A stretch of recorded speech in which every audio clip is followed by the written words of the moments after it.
Hi, I'm Nat. And I'm Guy, and we're going to be talking Candace Owens today. I tried to avoid it because I really like Candace. I know you don't like her as much as Well, I I do. like her. I just think she has made some mistakes and she has been wrong and she's going crazy. Well, you think she's been wrong. I think she's being messed with by the government. We'll get into it. You got anything before we start?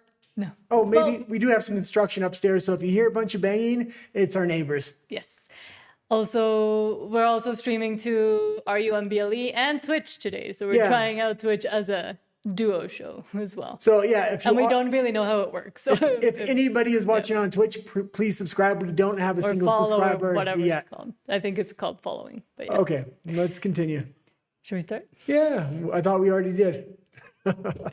Okay, so quickly, Rafa says, hello, I'll skip training to watch this. Thank you so much for skipping training. Well, what does Rafa do for training What anyway? kind of training? Yes, I don't know. I'm guessing weight training, Or but running. if you don't do jujitsu, I'd highly recommend it. It's the best training. I used to do it before my back went out, but Yes. hopefully one day again. But let's start with Candace because she posted a very cryptic message that a lot of people took a bunch of different ways. So from Candace Owens, she says, our show will be off this week, and then adds, as an update, both the White House and our counterterrorism agencies have confirmed the receipt of what I reported publicly. Emmanuel Macron attempted to organize my unaliving per a source close to the couple. Also, I will state that the French Legionnaires were involved in Charlie Kirk's unaliving, but they did not act alone. For all of you who doubted her claims, you can now look at the President of the United States and our intelligence communities to issue a statement to confirm whether I am telling the truth. Yeah, I like Candace, I like Tucker, and I know a lot of people don't, but I also like Nick Fuentes. I agree with all three of them on a lot of issues. That being, But not all. Huh? But not all. Oh, go to the two shot so I can actually look at you. What were you gonna say now? You don't agree with everything they say. That's what I was just gonna say if you let me finish. But Go ahead. why don't you go ahead? Okay, well, who I do agree with is Tim Pool, who today had a pretty good analysis about this tweet and did speak about how she uses a lot of manipulation tactics. For example, here, our show will be off air this week, and a lot of people in the US are off air in general right now because it is Thanksgiving and it gets crazy and everybody goes to see their families. But then she adds the insanity below, and it seems like it's connected, but she might as well be saying two very different things.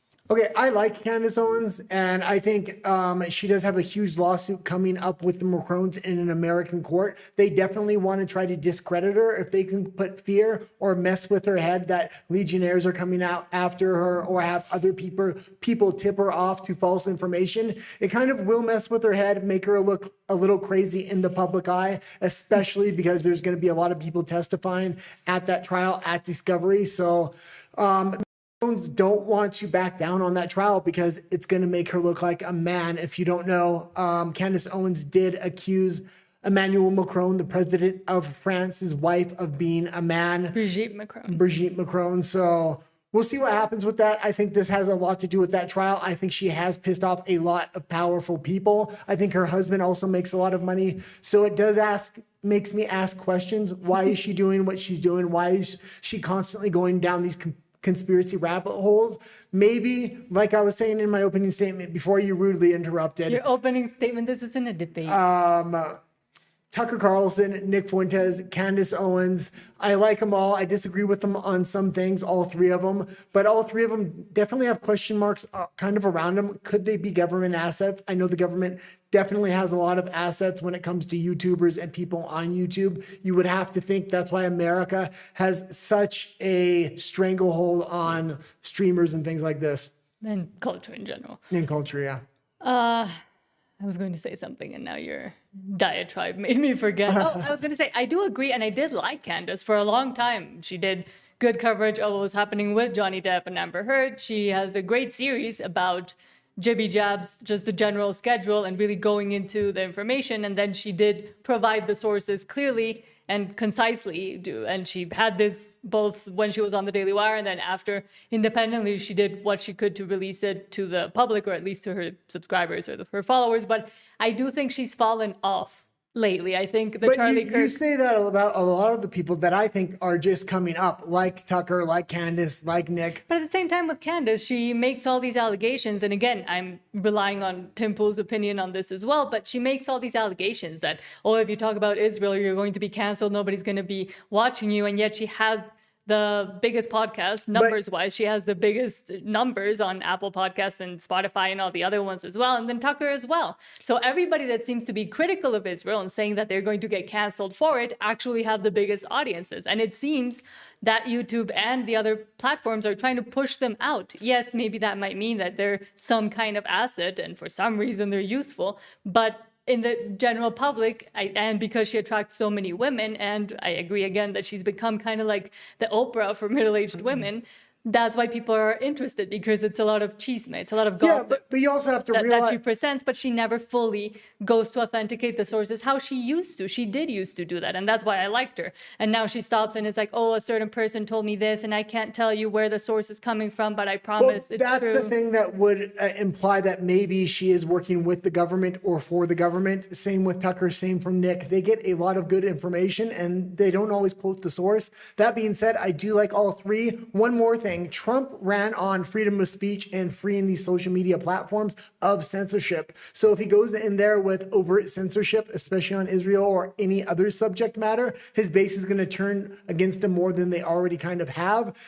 He is censoring when it comes to government, students, things like that on the one issue, which is Israel. I think that's what she's referring to more than you can't talk about it on YouTube or other spaces. She's literally said you can't talk about it on X or YouTube or social media platforms because you'll get censored or you'll get looked at or etc. So she has stated that explicitly. I've seen her say it multiple times that because of what she's saying. But it was like that, and now so many people have pushed back because that was the one guardrail. Yes, but she said it like 2 days ago whenever she was on last. That's the one guardrail they kind of put on social media when Trump kind of took over. That being said, so many people pushed back against it so hard that they kind of pushed that barrier of speech down. And I think any kind of barrier you're going to put up on speech right now, you're going to see that populist conservative movement that came up with Trump is going to push back against it. It's going to be really hard to censor the populist movement right now. Hopefully, and I do think that, again, with the fracturing of the conservative movement, we're going to see people go different ways and do whatever they can to attract attention. But with Candace specifically, I do think she saw what was working. She saw what was lucrative. She saw that continuing to speculate on Charlie Kirk's unaliving and blaming whoever she could got her views, and she monetized all of that. A lot of other people that spoke about Charlie didn't monetize those videos, for example. So it does show clear motivation as to why she's doing certain things. It could also be grief that's making her go loopy, but... I mean, Emmanuel Macron went directly to the president, asked the president to tell Candace Owens to stop talking about his wife. Yeah. That being said, they're obviously pissed. They now have a lawsuit. They don't know what to do because there's going to be a lot of investigation going into this lawsuit. There's going to be a lot of people called to testify, and the best way to kind of go after this is to maybe try to discredit her in the public eye. So have people that look like the legitimate sources contact Candace with maybe false information to have her discredit herself on her own show or to make her look crazy. But she's discredited herself by not giving out the actual sources she has, by saying, oh, I got a text message. Oh, I got this weird video. Okay. Oh, the planes. What I'm saying, because me and you talk about this in private as well a lot, and what I'm saying is maybe give it some breathing room. Let's kind of see what happens on this thing. There is a court case coming up. Yeah. There's a lot of other things. You're really opinionated. I say I still like Candace, even if she's off here or there. I like her on before. But I say the same thing about Nick, and I say the same thing about Tucker as well. And I don't like them. And I call out all three. I call out Trump as well. Yes. I'm definitely. We both call out everybody, but yeah. With Candace, I think a lot of people have blinders on because they really want to believe it, because otherwise the other explanation is too boring for most people. The Tyler Robinson explanation, yes, the FBI has made a lot of missteps in that case. It is. It's because they want the drama, they want the gossip, there's nothing good on TV, everything's woke now. So people are bored and they want to continue down the conspiracy theory rabbit hole. I don't care about any of that stuff. The reason I still support Candace digging into it, I think it's good for somebody to dig into every nook and cranny of every story, even if it's not true. Yes, because at least it might uncover something. But she makes it sound like it's true. That's the problem. She doesn't give the, appropriate, this might not be true, I'm speculating, this source might not be real or whatever. She's doing real-time investigation on her show, and it makes it hard to do it. It makes it She very used to be easy. able to do it with the jabs, with what was happening with Johnny Depp. She did it. She has been doing it for all the other stories she's covered, except for this one. Okay, so this which is why. So you are saying it's just one story then, but you've made this line in the sand like you absolutely hate her now. Yeah, now when she went crazy, I don't hate her. Again, I'm not using like a powerful word like hate, but I'm saying she has discredited herself by making herself become this crazy lunatic. Okay, well, I like Candace. I don't think she's a crazy lunatic, but I do have questions about a lot of people in the social media space. So I always look at everything kind of with a skeptical eye. Also, are they playing 4D chess? Not just Candace, but Trump and other creators in the space when they do release things. Well, with her, you can do what she does, where she's just asking questions. Yeah.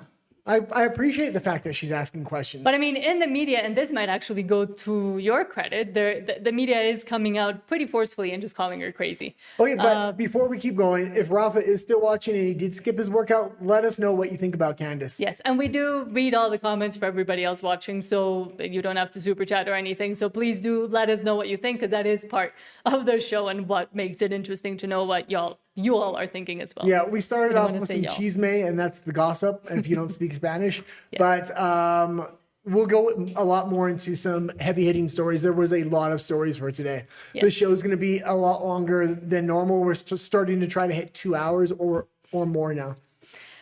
But yes, again, the media has been quickly trying to, at least from the New York Post and a few other outlets, starting to just say that she's gone, off the rails. Candace Owens roasted for claiming that Macron's hired an unaliving squad to end her. She's just bat as crazy. Conspiracy theorist Candace Owens is being ridiculed after alleging in a crazy series of social media posts, and that's also the problem, that the first couple of France have paid an unaliving squad to end her and enlisted Israel to do the help with the dirty deed. And that's the thing. She just mixes too many elements together where it goes into insanity If you were the Macrons and you did want to send somebody after her, she's doing a full expose on Israel, you would want to send somebody like that to kind of discredit her in case it did get out. Sure. Would you not? I don't think they care. I don't think they care that much. And this is a very biased article, by the way. Yes, I know, but again, because you picked it.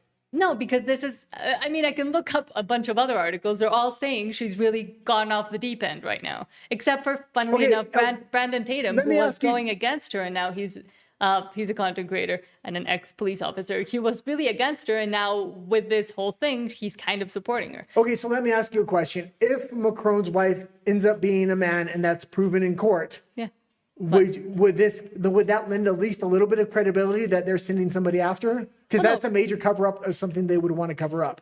Well, no, proof that they sent someone after her would be the proof of them sending someone after her. Yeah, but what I'm saying at this point, a lot of people haven't picked up on the Macron story and don't know that she made those accusations. I think most people know. That would be a huge scandal, and if you're... Because she made it really big. Big, but it hasn't broken through to the mainstream. It did. We read articles from friends. We're not the mainstream in this house. No, but mainstream articles were written about it at the time, and from the BBC, everybody was covering it, saying this lady was claiming Macron is going to be a lot less of a conspiracy theory, and a lot of people are going to owe her apology if Macron's wife does end up being a man. Sure, I'll apologize if she has a Slim Jim. And also, maybe you need to apologize. Let's say the Macrons. I'm not apologizing yet. Let's say the Macrons take away the case and stop prosecuting that case. Mm-hmm. I think that admits guilt on their part. Because they don't want... or they just want the story to go away as well. Well, they wouldn't have brought the court case in the first place if they just wanted it to go away eventually. I say it makes it look like she's more of a man if they drop the case. Sure. Okay, let's... If it turns out that Brigitte Macron is a man, then I'll eat my words. Or they drop the court case. But again, I do think because she's spiraling out into all these different directions and has all of these things that she can prove, but then she doesn't provide the proof, it does kind of lend to, well, which one is it? Okay. Well, I'm taking the wait and see approach. I've been a fan of Candace for a long time. I haven't watched her actually in the last couple months, but I'm going to kind of stick by her on this one and have a wait and see approach. I'm just going to be neutral and say that. I did say that about that. I did say I was going to have that wait and see approach with the Epstein files and Trump as well. And I'm completely disappointed in Trump and the Epstein files so far. And I'll concede you.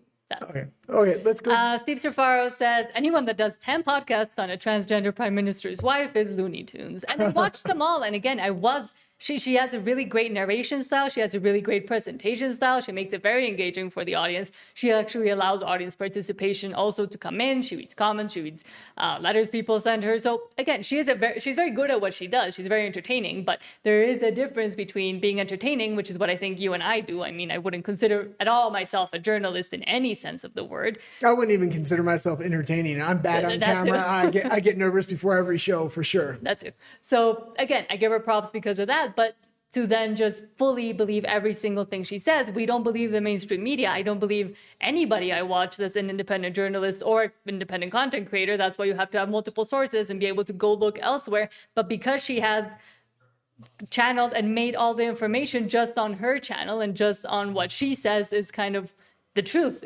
There's nowhere to go look for the sources because only she has them. And it's a secret source, so you can't go look for it. Well, no, that's what kind of breaks down her story, that she is the keeper of the information and of the secret files. It wasn't like that until this most recent story. That's what I'm saying. But she might have government sources she can't reveal. This is where she went off the deep end. No, I don't think she has gone off the deep end. Would agree to disagree. Okay. And Steve Surfaro also says, I stopped watching Candace because of the Macron subjects. I kind of stopped a little bit after that, just because she started putting out things that were boring. I like the deep dives, but to be honest, my attention span isn't that long. So I kind of fell out during the Macron thing as well. I did end up watching them all eventually, but it was a little bit too deep for me. I would like to see it covered in an hour or two. I understand that she would disagree with that and say, well, I have to go in depth because these are major accusations. And I'm very interested to see what happens in that court case. Hold on. There's Sahorn, I think, sorry if I mispronounced your name, says, what level of proof do you want? It was not Candace who brought that to the news. What if she is under threat? And how is this girl here finding evidence that Candace is crazy? Well, by listening to her. No, I don't think she's crazy. Again, she might not be. I'll eat my words as soon as actual proof and things and the investigation and the evidence revealed during the court case comes out. When that happens, I'll say, okay, fine. She was completely right, and everybody else was, digging into her because she was just presenting it in a weird way. Luckily, until that happens. Luckily, we have a show Monday through Friday, so you're going to have plenty of chance to apologize to me. Which is in 2 years. Hold on. There's Sahorn, I think, says, you're part of the problem. I'm from England. I can tell you she isn't onto something. She isn't onto nothing. So, okay, let me read that again. I am part of the problem. You are part of the problem. Me. Yep. You.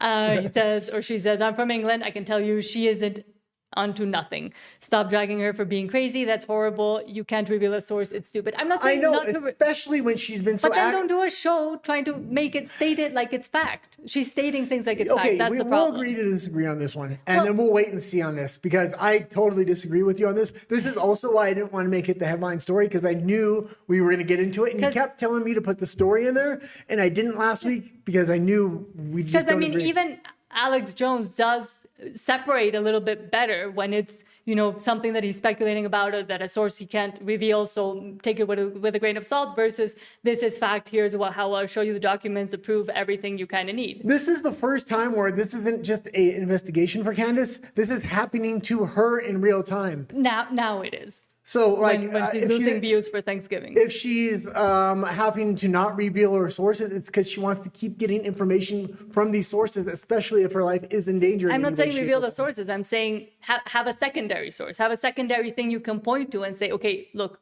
here's another bit of the puzzle. But right now she's saying this is the puzzle. I made it myself. We'll agree to disagree. Hold on. Steve Surfaro says, women can land a punch as well or better than a guy. Keep your wrists straight. I don't know if that was for the suggesting Ralph. She hits me all the time, so I'm not too scared. Okay, we don't. I don't say that on air because then people clip things and then bad things happen. Valeria Zigera. Okay, I'm just gonna say Valeria. You have a lot of tough names today. I know. Valeria says, why is everyone so bothered by Candace Owens and her investigation into the Charlie Kirk unaliving? If Tyler Robinson was truly the lone shooter, then her research will only lead back to him. And I hope so. I mean, again, continue asking questions. But the problem is also, comprehension skills from the viewers themselves. They're not able to say, okay, this is just speculation. They're just going, and she allows her audience to go fully on and say she's 100% right without having the ability to discern, okay, she might be right. Again, I say she might be right, but until more stuff doesn't come out, then I'm just going to say she's speculating, just like everybody else is speculating. Well, this is the point. She's always the first. She's the first to these things that are the third rails. So she's opening up the Overton window for other people to kind of have room to investigate and ask questions in places. Really, the government or other people of power do not want you looking into a lot of these areas. They don't want you looking into the elites, like in France, like in the UK, like a lot of these places. So the fact that she's even opening up the Overton window, I have a real appreciation for Candace. You used to not like her, which is the funniest part. Well, I used to like her and you didn't used to like her. And then but now we switched around. And a lot of the content creators I actually follow, when I first started watching them, I didn't like them. And it was over time they've won me over. And she's one of those creators. For me, it's been the other way around. From Valeria also, so why try to shut her down? I'm not trying to shut her down. Go ahead. She can say all the crazy things she wants to say, but then she has to be able to take the heat from the other people. She's taking the heat. And not invent that there's a plot to She's not inventing any of this. Okay, again, until more things come out, or until the president himself, as she says, until the president himself comes out and says, yes, there is a plot against her, we are working on it, we're going to protect her, then everything she's saying is just words. Okay. And it helps her get views, honestly. Discredit her, again, not fully trying to discredit her, just saying, let's wait and see, don't take everything she says like it's the Bible. Nat can't fully discredit Candace Owens because I'm here to kind of keep you in place. Or call her crazy. I will call her crazy. I'll call anybody whatever I want. She's not any more crazy than you are. Sure. Okay.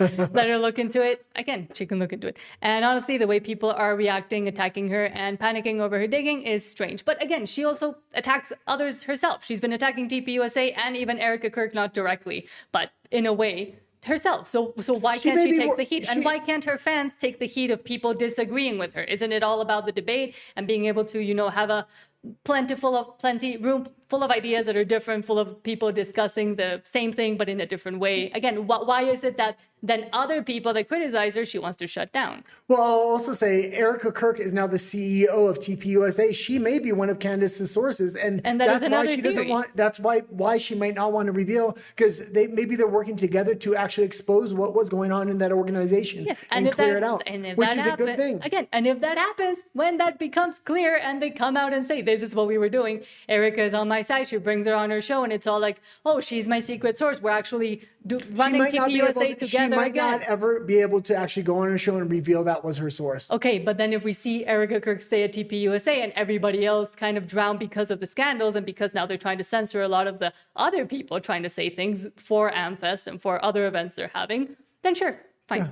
Yeah. Valeria also says, if the official story is that solid, why would her questions threaten you? Their reactions say more than the investigation herself. They don't threaten me. Again, I'm not involved in any of this. I'm in Mexico and I used to live in Canada. I have nothing to do with the Charlie Kirk story other than I was a fan of Charlie Kirk. But I'll also say the same thing. Like, Nick Fuentes brings up a lot of good talking points, and a lot of his talking points are complete shit, especially how he puts the Catholic Church, or at least the Pope from the Catholic Church, which is a globalist organization, saying we want Christian nationalism. But if you want Christian nationalism through the Pope, that would be like bringing in globalism to a Christian base, I think.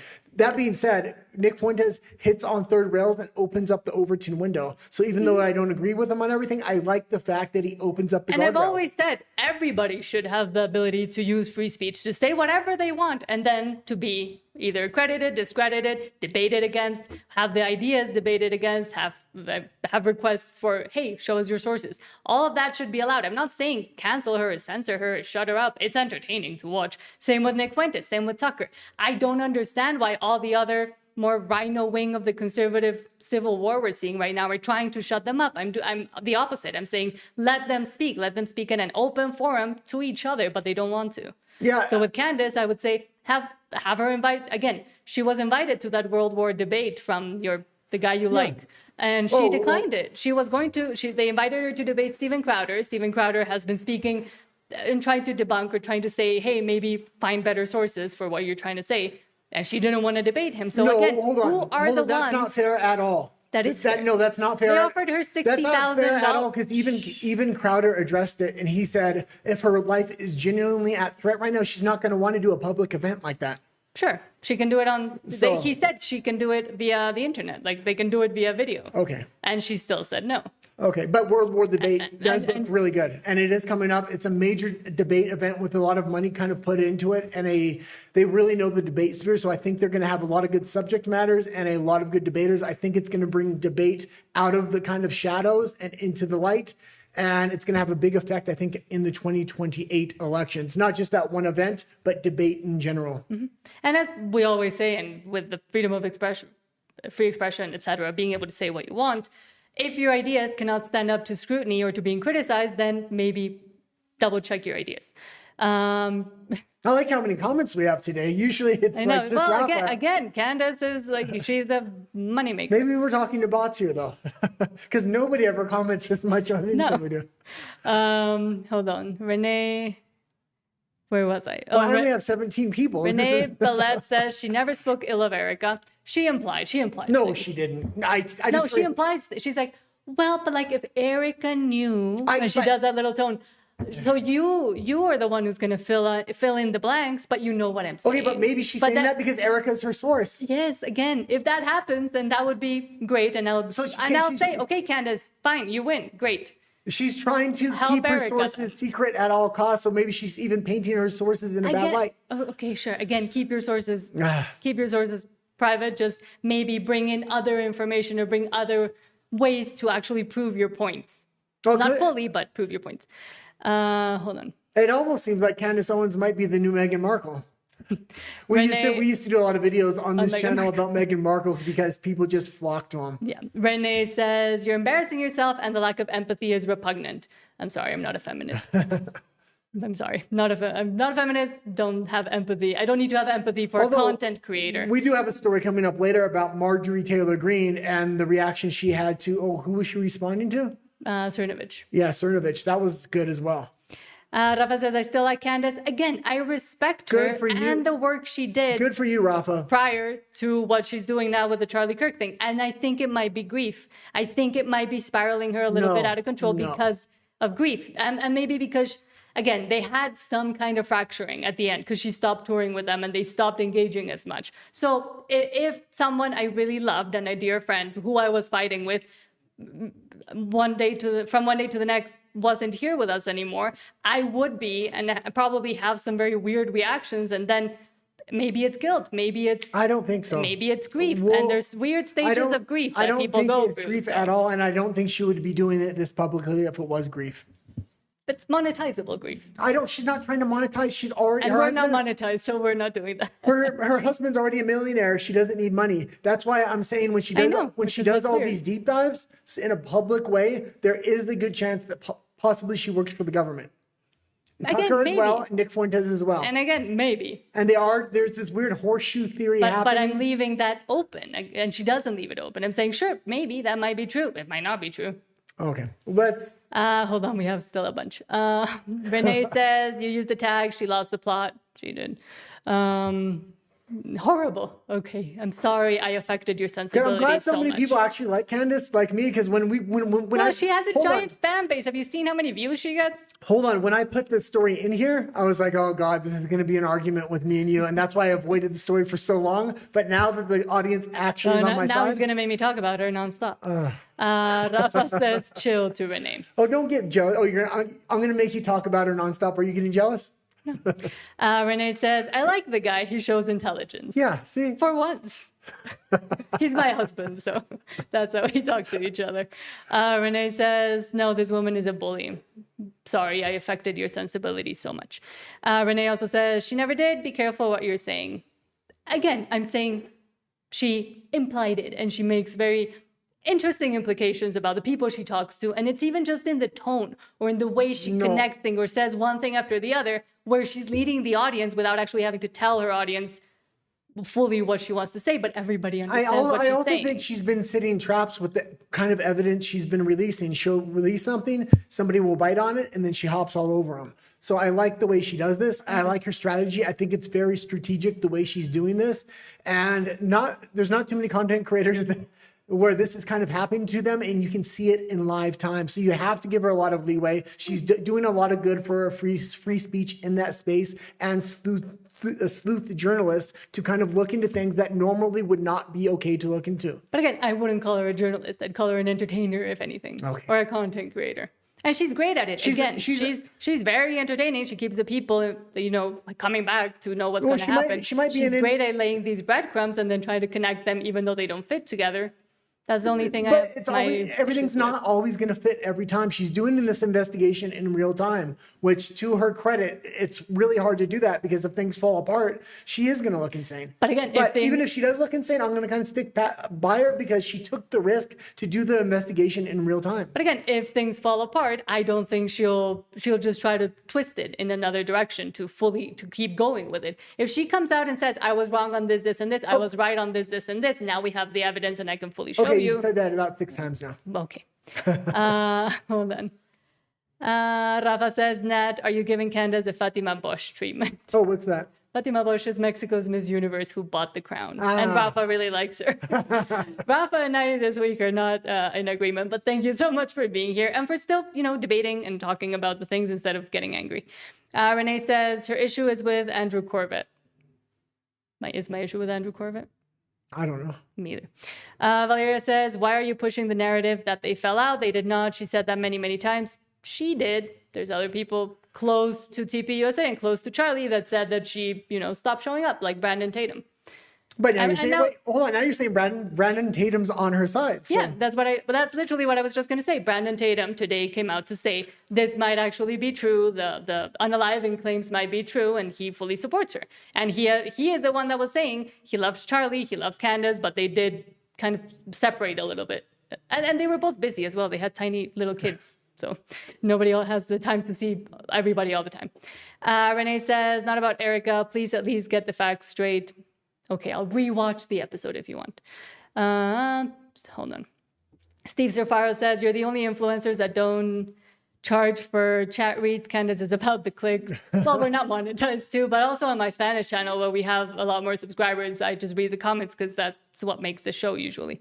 Renee says, why are you so adamant that she's wrong? Again, I'm not adamant that she's wrong. I'm just saying she hasn't fully proved anything yet. So wait until the actual proof comes out and we can all say she's right. But for now, take it with a grain of salt, like we do with Alex Jones until he fully proves everything. Wait, you're saying hold on. You're saying she should be waiting to do this, but I think I'm not saying wait. I'm just saying I don't think we should be doubting her. I think we should be giving her grace and room to kind of work, because if everybody shames her and then shuts her up, then guardrails. She's never going to shut up. Then guardrails suddenly get put on the political movement, and then we can't talk about this or we can't talk about that. Biggest, most watched, best rated podcast out there. And good for her. And show out there. Don't be jealous. I'm not jealous. What I'm saying is nobody's trying to shut her up. She's inventing things all by herself. This person's trying to shut me up. Them. That person's trying to shut me up. And she still, again, has millions of viewers. The Macrons would love to shut her up because the Macrons are having a court case for that specific reason to try to shut her up.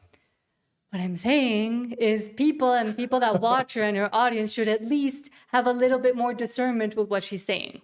And that's what I do. Again, I have watched her show. And what I say and what I do is, okay, that might be true. That might not be true. Okay, but there's people that say she's 100% correct. She's uncovering all these things. What I'm saying is I watched her from the very first episode she made when she exited the Daily Wire, and she earned my trust. Oh, yeah, I supported her with the Daily Wire thing. Yeah. I was fully on her side. She's earned my trust because of the way she researched, because of the way she did everything. So now that there's this situation that's coming up that's a little bit different, I'm more than willing to give her grace. But that's specifically why I'm disappointed, because I know how she's able to research and how she's able to actually frame this might be not true, this might not be true, this might be true. And she's done it with every single other thing she's talked about, except for the Charlie thing. There's real threats on her life. There's threats on other people. There's a current court case going against her for defamation and a lot of other things. Okay. Hold on. Where am I? Renee also says TPUSA have lost all credibility, and I do kind of agree with that as well. TPUSA is being completely terribly managed right now, and there's a lot of things coming out about them as well that haven't been fully proven, but sow the seeds of doubt in people's head, and I'm fully okay with that, and for people to point it out so they can actually come out and say something, but they're being cowards and don't want to address anything. First of all, I love Candace's research because she's exposing TPUSA, and TPUSA needs to be cleaned up. It doesn't need to be shut down. But they're going to have to show the dirty past and what they kind of had. And that's kind of being shown right now. And it's an opportunity for them to clean up their act and maybe come back even stronger. I mean, it's really exploding in high schools and colleges all around the United States and even around the world. So I hope it does work out, but I don't want it to work out if it's a corrupt organization. But if it is corrupt, let's try to clean it up rather than shut it down. Yes, because that would be spitting on the legacy of Charlie and the great work that TPUSA and Charlie were doing with not just the youth, but everybody, with all of America. To clean it up doesn't just mean to financially clean up the tax reporting and have good taxes. What it actually means is there are corrupt individuals within that organization. And they're starting to want to censor people. So again, I am in disagreement with TPUSA and how they've handled things. And there was talk that Charlie was suspecting a lot of things that were going on with TPUSA. And then we enter conspiracy theory land. And maybe if he relayed that to Erica, and now Erica might be working with Candace behind the scenes. Again, if that is true and it comes out, I'll come out clapping and say, yes, I agree with all of you. Rafa says today's program, Nat versus the guy in the audience. Exactly. Everybody, somebody get on my side, please. But no, I might be wrong. I'm fine with saying that. I might be completely wrong and eat my words in a few months or a year or whenever this thing comes out. So I also defend a lot of people that are indefensible or that are hard to defend, like a Nick Fuentes. So.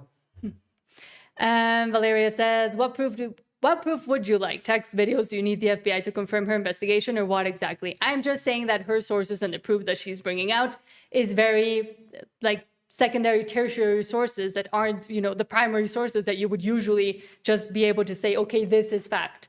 There needs to a text or these breadcrumbs she's coming up with, or some people were searching who knows what on Google over in Israel about the site. Like that's very speculative and it's very broad reaching, where you can reach conclusions that are easily reached in another way as well. I could come out and fabricate a bunch of things or bring out sources and texts like, oh, someone close to Erica Kirk. It could be, I don't know, the person that works with her, cleans her the oil in her car, bad examples now. In her car. What I'm saying is, again, there's a difference between primary, secondary, tertiary sources and where they come from. And to this point, she's either investigated it herself or her sources are all secondary, tertiary, etc. And I'll say this because I think I like Candace. I think she's probably right, and I'm willing to follow her and give her grace here. But let's just say, for instance, she is wrong. There is a court case with the Macrons, and the Macrons could be sending a lot of intelligence to her to kind of send her down rabbit holes and make her look crazy. So even if she's wrong in this one instance, I'm still going to watch her after that, and I'll give her a chance to see what happens next. It's very hard to be in the position she's in when it is so personal, when it involves a defamation case, when it literally involves the president of France and other very powerful individuals in the EU. And President Trump's involved in this whole thing as well. Again, when President Trump comes out and says, yes, we're looking into the allegations, because again, as Tim Pool said earlier today, I believe, or yesterday, she's saying as an update, both the White House have confirmed receipt. That just means they confirmed they got whatever she sent them. Okay, and you're jumping to too many conclusions. That's not jumping to a conclusion. Literally, that's what it says there. As an update, both the White House and our counterterrorism agencies have confirmed receipt of what I reported publicly. That just means they said, okay, we got your files, thanks. That's what you think. They haven't said that. So it might be And again, more. They also haven't said anything. I know, but you're jumping to a conclusion that... I'm not jumping. I'm literally jumping off the conclusion. Okay. I'm saying that just means she sent them something and they said, we got it. Let's continue with the show. Rafa says, Israel is trying to shut her up. I don't talk about Israel or Palestine. Let them fight it out by themselves. Stop sending them money, both sides. But it's true. She talked about it a lot, and they want to discredit her as well. So it's not just the Macrons. You literally have Israel there as well wanting to shut her up. Who is the #1 podcaster, streamer, everything right now? She is. She's at the top of the chart. Who's trying to silence her? Trump and the administration may be using her against a lot of these powerful people. You're even laughing about it. No, I'm not. Yes, you are. I know him too well. No. Renee says, what would her motivation be to lie? Views. Creating an interesting story. I don't think so, because she's, like I said, she's literally a multimillionaire before this happened on her own. And then, again, I don't think her husband is as well. It's not the money, it's an ego trip. I don't think she's lying for an ego trip. That sounds ridiculous. She likes the attention. She always has. I don't think so. And I used to respect her for it, but now... I mean, things are getting very dangerous for her right now with the Macrons, with what happened with Israel. She does have children as well. I'm sure she doesn't like all this heat. Who's saying things are getting dangerous? Huh? Who is saying things are getting dangerous for her? I'm saying things are getting dangerous for her. I know, but how did you know? How do you know things are dangerous for her? Because Who has said all this information? When the president of France goes to the president of the United States and says, shut her up. And again, who gave you that information? What? Where did you first find out about that? It's been, other people have said that phone call happened, not just Candace Owens. I know, but with this one right now, with what's happening now, who's giving out that information? Natalie. She is. She is the one that has given out all of these Are you saying she hasn't gone directly after Israel and the Macrons in some very hard ways? Are you saying that's not bringing it? She's stating the obvious here. Again, but anybody can see who is giving out this information? Nobody has to give it out. Nobody's giving it. Nobody's saying it. She's saying it. Well, okay, she's saying it, but nobody has to say it. Even if she wasn't saying it, it's very obvious. Israel and the Macrons would be pissed, and the evidence of that is the Macrons are openly filing a court case against her. Yeah, a defamation case. Yeah. And again, I'm not with the Macrons. I fully think. Well, it sure sounds like you are. No, I fully think thanks to Candace that Brigitte probably is a man. I mean, the information and investigation was there for that. But after that, she went a little bit off the rails, got a little bit IDS, and now that's all that goes around and around again. That's the exact statement you said when that series started. This is too far. Candace is going too far. And then I started watching it. And then you watched it. And I she know. convinced you. So maybe she's going to change your mind again. And I said she might. I didn't say she's not going to. Okay. Hold on. We have more. Oh my God, hold on. Oh yeah, Israel is trying to shut her up. Again, IDS syndrome. Renee says, what would her motivation be to lie? And as I said, ego trip. No. That's my theory. Okay, your theory's wrong. Sure. It might be. Again, I'm open to the criticism and I'm open to being wrong. This will be the first time you're open to criticism. I try to criticize you all the time and you get pissed. Because your criticisms are dumb. Okay. Renee says, you can't disagree, but you have been cruel using that tagline. Oh, so Renee's angry that I said she lost the plot. Okay. But she did. Renee says, can't trust him either. Come on. I don't know. Trust who? Him? Renee is all you're doing is jumping to conclusions. I'm literally saying the opposite. I'm saying don't jump to her conclusions, but don't jump to mine or anybody else's either until this is fully proven or the president comes out and says, yes, she's been targeted, or yes, we're protecting Candace, or Candace is not streaming anymore because these are credible threats. Then I'm saying just leave it all open to she might be wrong. I'm saying she might be right. Okay, let's read through the comments and then Rafa let's go to the next story if we can. Don't be mad, Nat is cool, but sometimes too aggressive on her critics. Or not on my critics, because I mean, I have many, but I don't talk to them. But I'm aggressive with the people that I disagree with on like feminism, or with Fatima Bosch, for example, Miss Universe Mexico. I was harsh on her because she's essentially trying to destroy Catholicism with her feminism, and people just clap at her because she did the sign of the cross. Everybody's wrong once in a while, and this just happens to be one of those times you're wrong. Renee says she's implying Candace is making this all up. I'm saying she's connecting dots or strings or whatever that don't connect. Valeria says Americans are only now finding out that the First Lady of France is actually a guy, but the rest of the world knew a long time ago.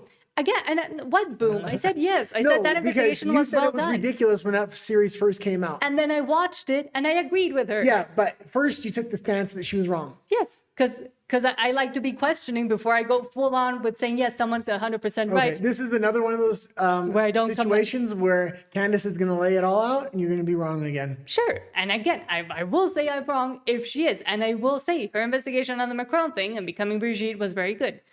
And very interesting, at least. Rafa says a former Israeli PM is also calling for her censorship. And again, I would say that is true. I haven't verified it, but that seems probable. Also, yes. the crazy rabbi that was selling the sex toys hates her as well. The toys. Hates her as well. Sure. Okay. Hold on. Renee says off the rails. Me? Probably. I'm fine with that. Rafa says, ego trip conspiracy theory by Nat. Yes. And Renee says, I'm not angry. Well, good. Because we're moving on now, I guess. You've been trying to move on for the past, 30 minutes? But it's not moving on that far because it's still about the CIA, I think. But, because you had this whole theory that I wanted to bring in the theory, but it went down the rabbit hole. Bring in the theory. No, let's just go into the next story here. Okay, fine. And maybe I can bring it in here. But I'll also say the lead story was originally going to be the Dalai Lama working for the CIA for decades and was on the payroll of the CIA for $180,000, but we replaced it with Candace. Yes.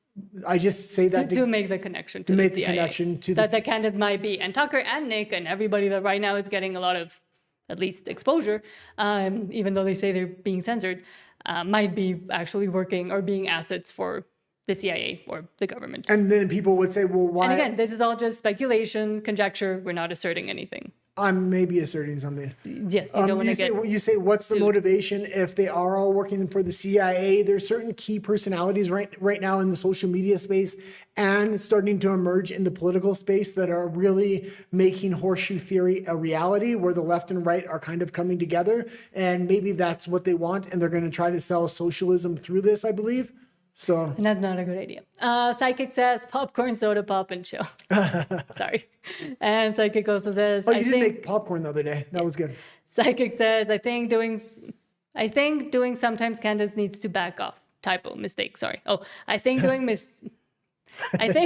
mistakes, Candace sometimes needs to back off. Okay, something like that. Sorry, Psychic. Thank you. Well, I'll also say this. Sometimes if you follow Candace through these series, she touches a subject that seems so unbelievable, and you say she kind of needs to back off. But then when she's done laying it all out, it's like, whoa, she was right. And even if she's wrong in this one instance, if she's been right as many times as she has the right to be wrong once.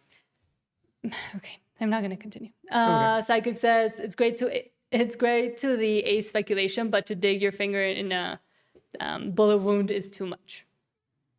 I didn't understand that one either. Great to A speculation. Oh, the Candace, like, just going full on without... Oh, yeah. I mean, she goes hard, which I respect as well. I want to see somebody go hard. And then Psychic says, what's wrong with my keyboard? I don't know. I'm sorry, I read those all wrong. The auto-correcting, especially if you're kept doing it on your phone. Yes. I know I constantly have spelling mistakes in real life, but then the keyboard makes it even worse because of the autocorrect.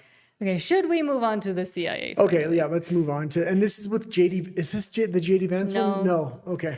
There's a lot of CIA stories in here tonight. Because you picked them. From Lara Logan, former CIA operations officer Gary Bernstein says the Mexican cartels are not the real power. Chapo Guzman was just a driver. The real muscle sits in Venezuela, where a dozen individuals control hundreds of billions and have more operational power than the CIA itself. They crush anyone who tries to expose them. And I don't really buy this. I think the CIA is trying to really push out a narrative here to connect the Mexican cartels with Venezuela. Yeah. I'm not saying there's not a connection. There definitely is. But they're going to want to kind of fight this broader war if they can get Maduro to step down to kind of come into Mexico and the cartels here. Mm-hmm. And it's the only real war you can sell to the MAGA base, because they can say it's on your own border. We shouldn't be fighting wars overseas. We should fight the one at our border. Mm-hmm. And I think this is part of it. They've also been trying to sell this weird narrative that we're going into Venezuela for the oil. If that's the case, I'm completely against that. They shouldn't be going into Venezuela in the first place.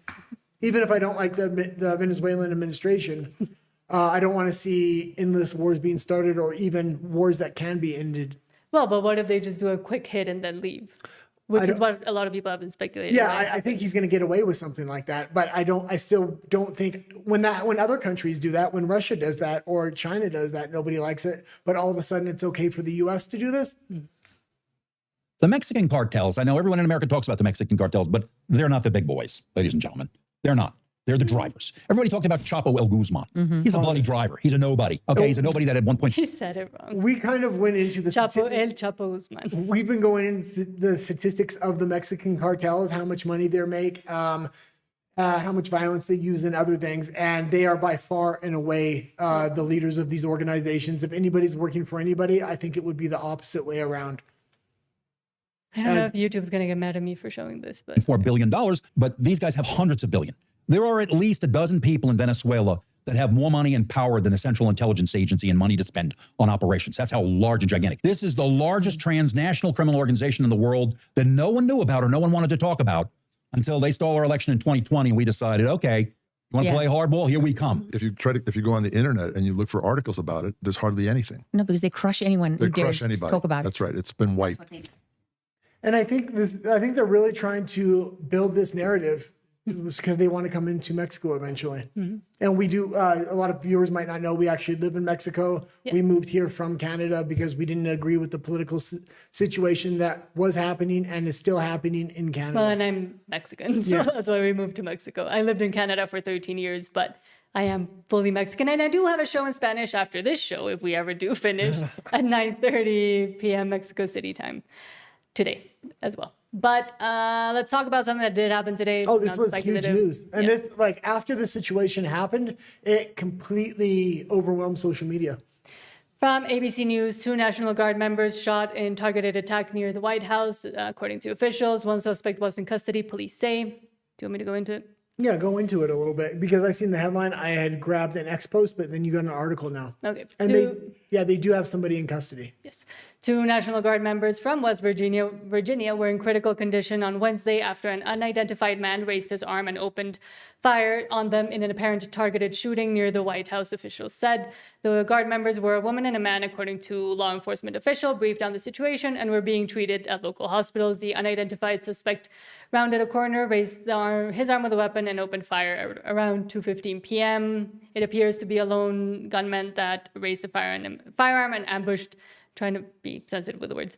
The suspect was in custody after he was subdued by other Guard members nearby. According to Carol, the unidentified male suspect was in critical condition. They heard the gunfire and they actually were able to intervene and to hold down the suspect after he had been shot on the ground. So overall, this is horrible news, but it is good. It seems like the suspect is alive. I want to know the motivations for this, if this could escalate into something more. We do know there is a lot of tension between ICE agents and a lot of Democrats in these Democratic states. You have to figure the same thing. That same animosity is with the U.S. military as well. D.C. is one of the Democratic strongholds. It's like 90% Democrats. So. And there have been some speculation or some people on X, but again, not confirmed, that the targeting did seem, the shooting did seem targeted at the National Guard members by a minority, I'll just say. Oh, okay. Well, they did. But again, that's not confirmed, so can't fully say. And ABC is never going to say. But the good thing about the Trump administration so far, when a lot of details come out, well, maybe not. I was going to say they do release a lot of details and motivations from these shooters. So if they're notes and things, they're not covering them up like what was happening with the trans shooters in the Biden administration era. Yes. But as we just read the article from ABC, apparently during the coverage of it, they did decide to place blame from Eric Doherty. ABC blames President Trump's immigration policies and his stance on Israel-Hamas as the reason military and law enforcement are targets. You can't hate these people enough. It's not the policies, it's the left. I'm going to say this, and I'm just going to make this pretty clear. Like every other nation on earth is just bringing in mass immigration. Even the United States was under Biden. Trump is the only one to really stand up, stick by these policies, and set a roadmap for other nations. Now we see other nations starting to do the same thing, like Hungary. Poland's getting tired of this as well. We have a couple other stories of nations following the roadmap that Trump's kind of laying out here. Like as many people that might be upset with him, you have to say, man, it took a lot of strength to take the policy he did and to follow through with it. Yes, but do you want to watch them blame it on who is not to blame? Or a focus will turn to whether these guardsmen were specifically targeted. If that's the case, it would fit with what we've been hearing from law enforcement officials for a number of months now, that some political flashpoints in the country, whether that's immigration policies by the administration, the ongoing Israel-Hamas conflict, even amid a tenuous ceasefire, those kinds of flashpoints have made people in uniform, be they military, law enforcement, government officials, people in uniform, have increasingly been targets. And that is going to be one focus of the investigation going forward, Kira. And again, they're placing the full blame on Trump on what he's saying. We just saw that video from the Democrats telling, military members? I was just going to bring that up. That they could, not follow orders if they didn't find them, justified or unlawful orders. Yeah. So again, it is this trying from fully the left, is ABC trying to stop what Trump has been doing and the success he has been having. Even then even almost blaming the the people on the right are the MAGA people themselves as well. Yeah, the mainstream media wants to say they're starting to give unbiased coverage and they want to look like they're firing people and they're making adjustments, but that's not the case at all. As soon as they can go for the jugular, they're trying to put this thing on Trump. The American people are for a lot of these deportations. They especially the way the country's going right now. I mean, on top of that, the way they're covering the Democrats that were saying you can disobey unlawful orders was completely biased in favor of the Democrats, saying Trump's going after his political enemies. Yes. Well, no, his political enemies are making stupid bonehead statements, trying to incite some kind of insurrection or at least have some kind of fire come up underneath of it. Mm-hmm. And I'm losing my words today. I see Valeria had a message retracted. If sometimes YouTube does like to censor our comments, we don't put any censorship on comments except for links or emojis because that's usually just spam. If you want to comment and your comments are being censored by YouTube, we are also streaming on RUMBLE and Twitch. So and we watch the comments on RUMBLE. Yes. So if YouTube censors your comment, just go over there, leave the comment, and we'll read it. Yes. But also just now, President Trump and Pete Hegseth surged another 500 troops into Washington as a result of the shooting. Good, lock it down. President has asked me to add 500 additional National Guardsmen to Washington, D.C. Someone decided to target National Guardsmen. That will only stiffen our resolve. We will never back down. We will secure our capital and we will secure our cities. Well, it's nice to see they actually let Donald Trump deploy the National Guard for once, because on January 6th, he tried to do the same, and Nancy Pelosi on camera didn't let him do it, and then blamed him for not deploying the National Guard. The problem was she got busted live on camera by her daughter, that I believe was doing a documentary. Yeah. Do you want to? Yeah, and Nancy Pelosi's daughter as well is now into politics, and it looks like she's going to take over the scepter. We reported on that a few weeks. I'm not looking forward to that. Because she's going to have all of Nancy Pelosi's connections, but she's a lot younger and more spry. And well, I don't know if I'd call her spry. Well, she definitely has to be more spry than her. Yes. Yeah. Do you want to watch Pete Hegseth or just move on? We can watch it really quick. Okay. Very productive meetings, but I want to start by saying after those meetings, myself and my team were notified that 2 National Guardsmen have been shot in Washington, D.C., critically wounded. The shooter shot in a cowardly, dastardly act targeting the best of America. Heroes willing to serve in Washington, D.C., serve for people they don't know and they've never met because they love their country and their capital and their community. They were willing to do dangerous things others were not because they love their fellow Americans. Someone decided to turn that into targeting National Guardsmen. That will only stiffen our resolve. We will never back down. We will secure our capital. We will secure our cities. In fact, this happened just steps away from the White House. It will not stand. And that's why President Trump... Okay. And I'm just surprised the shooter wasn't in a blow-up suit of a dinosaur or something. That's what these Antifa members are doing now. They're dressing up in these suits so they look non-threatening. That wasn't the case here. But that being said, they were going after ICE agents on the No Kings protest, and they were normalizing that behavior. So the fact that this happened now, does it surprise me? And do I expect this to continue to happen? Very possibly. Okay. I was going to say, hold on. I forgot what I was going to say. I'm just going to read Rafa's comment. Okay. He says, what do you think about Trump's tantrum with that CBS reporter? I think he's getting senile. Oh, Piggy? No, the other one. Oh, what was the other incident? I might have just forgotten. That's what I was looking up. I don't know. Oh, okay. I don't know if he's getting senile. He is looking to mix up his administration, and he is targeting in. We reported on my show yesterday that he's targeting in on the exact part of his administration he needs to be targeting, and that is Susie Wilds, Kash Patel, and Pam Bondi. And the rumor is they may be replaced before the new year, possibly bringing in Steve Bannon. God, who was his lawyer before? I can't remember the name now. But trying to look possibly making some big shakeups that would bring in his administration back to his base and at least appear to be a lot less corporatist, because since he won the election, he's been moving much more to the corporate side and a lot away from his base. So it would be nice to see him get rid of especially Pam Bondi and possibly Susie Wilds. Kash Patel would just be the cherry on top. What happened with the Epstein files has been a big disappointment to his base. So I think he does need to do something. And if he does replace those people, possibly have them release even more files. Because I can't find anything about a CBS reporter, but apparently he did call New York Times person ugly.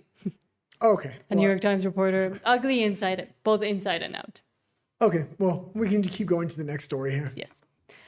From Bart Gruthius, more than 50 European factories have stopped production this summer because China was not providing rare earth minerals, intentional coercion against Europe.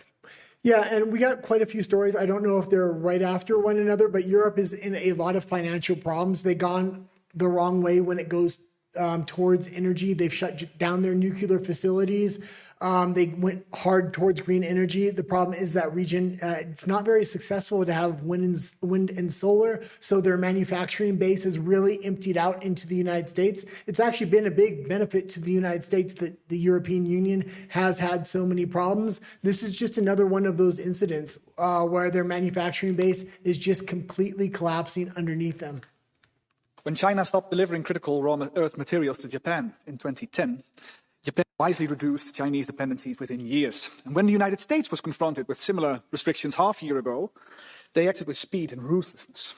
Co-financing new mines in Brazil, long-term offtake agreements across Asia, $8 billion of investment in Australian mines, tariffs to undermine dumping from China. It created several new long-term viable business cases within half a year. And the EU, no tangible results. Not because we're in any better position than Japan or the United States. Europe faces the same intentional and brutal coercion from Chinese-controlled rare earths. If a Dutch company wants to trade with a German company and the product contains just 1% rare earths, the CCP, the Chinese Communist Party, has to approve that trade. So act, or we will industrialize faster than we de-risk. That is why. And the big problem with the European Union is they have outsourced everything and they don't do anything for themselves. They thought globalism was the future. And now that a lot of these countries are putting their own interests first, and rightfully so, the European Union's kind of asked out. They outsourced their energy resources to Russia. Now they have problems with Russia. So they can't get energy resources, and it's absolutely emptying out their manufacturing. That they outsource cheap products to China, and now they don't want to trade with China, so they're having problems with their rare earth minerals and getting cheap goods within the country. And then they outsource their military to the United States. And now that they want to fight a war, they're realizing the United States doesn't want to fight that same war because they don't want to be involved in endless wars. So the European Union, just on all levels, really outsourced everything to other people. And the elites of those countries did the opposite of what their citizens wanted by flooding their borders with massive illegal immigration or even legal immigration. And now that Trump's doing the same, these news agencies are trying to report that the American people don't want that. No, the American people don't want to end up like Europe. So a lot of people do support what Trump's doing right now. And also even from the UK, I mean, the UK's power grid is controlled by China. It was sold to China for them to be able to control and manage. And so was Spain and Portugal. Yes. And then they had all those blackouts that they were wondering what happened. Valeria says, this might sound crazy, but I don't believe these shootings are random. It's MK Ultra. There are unstable people everywhere, yet these random attacks happen only when a political agenda needs a push. It's like a distraction. It looks controlled and not accidental. Yeah, the MK Ultra project is absolutely fascinating. A lot of people think they've changed the name of that project and it still goes on to this day. I won't go too much into it, but if you're interested, it's a great rabbit hole to kind of go down. I've also thought with the emergence of a lot of these trans shooters and a lot of these SSRIs they're giving out, and the mental instability of the youth. I think it really has a lot to do with the research they were doing during the MK Ultra project. They're creating, well, I can't say a lot of the words because censorship, but they're creating people that would do these kind of events. Okay. He's more of the conspiracy theory rabbit hole person. I'm more the Candace Owens of this channel. What does that make me? Who knows?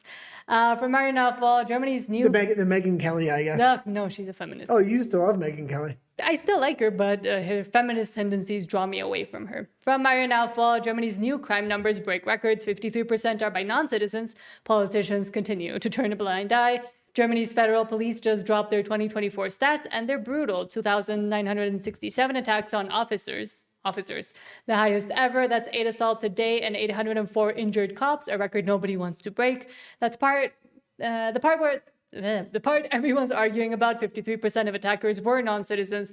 I can't talk. Okay, so let's just half of them were intoxicated. Okay, that's over half the crimes that are being committed by the people that are supposed to make the society stronger. Diversity is your strength. Well, it sure doesn't seem that way. And a lot of these people they're letting into the country are actually taking a lot of the resources and the welfare programs from the citizens themselves. And these countries are being stretched completely thin. And that's why there's this, there's just this huge tension in the EU, and the whole world can feel it right now. And rather than do the right thing, the EU elites are doing the exact opposite from what the citizens kind of voted for and actually want. And they're starting to bring so much censorship in. They're trying to put the fear of God in their citizens. Don't talk about this. Don't talk about that. And that's why I can respect what Candace Owens says so much. Nice way to tie it in. Yeah, I tied it in there, didn't I? Hold on. Valeria says, exactly. And Steve Surfaro says, Nat, it makes you the voice of reason. Why is the EU still buying oil from Russia? Yeah, I mean, they're trying to say they're not buying it directly. They're trying to circumvent from actually saying that they're doing it. They're paying double the amount for the same oil. They might as well just create a peace and take the oil. But their whole long-term game plan has always been to kind of rise again for another 100 years off of the back of Russia. And that's why they were constantly moving NATO in that direction. I mean, I won't give a Russia complete immunity on this, but they gave a lot of warnings.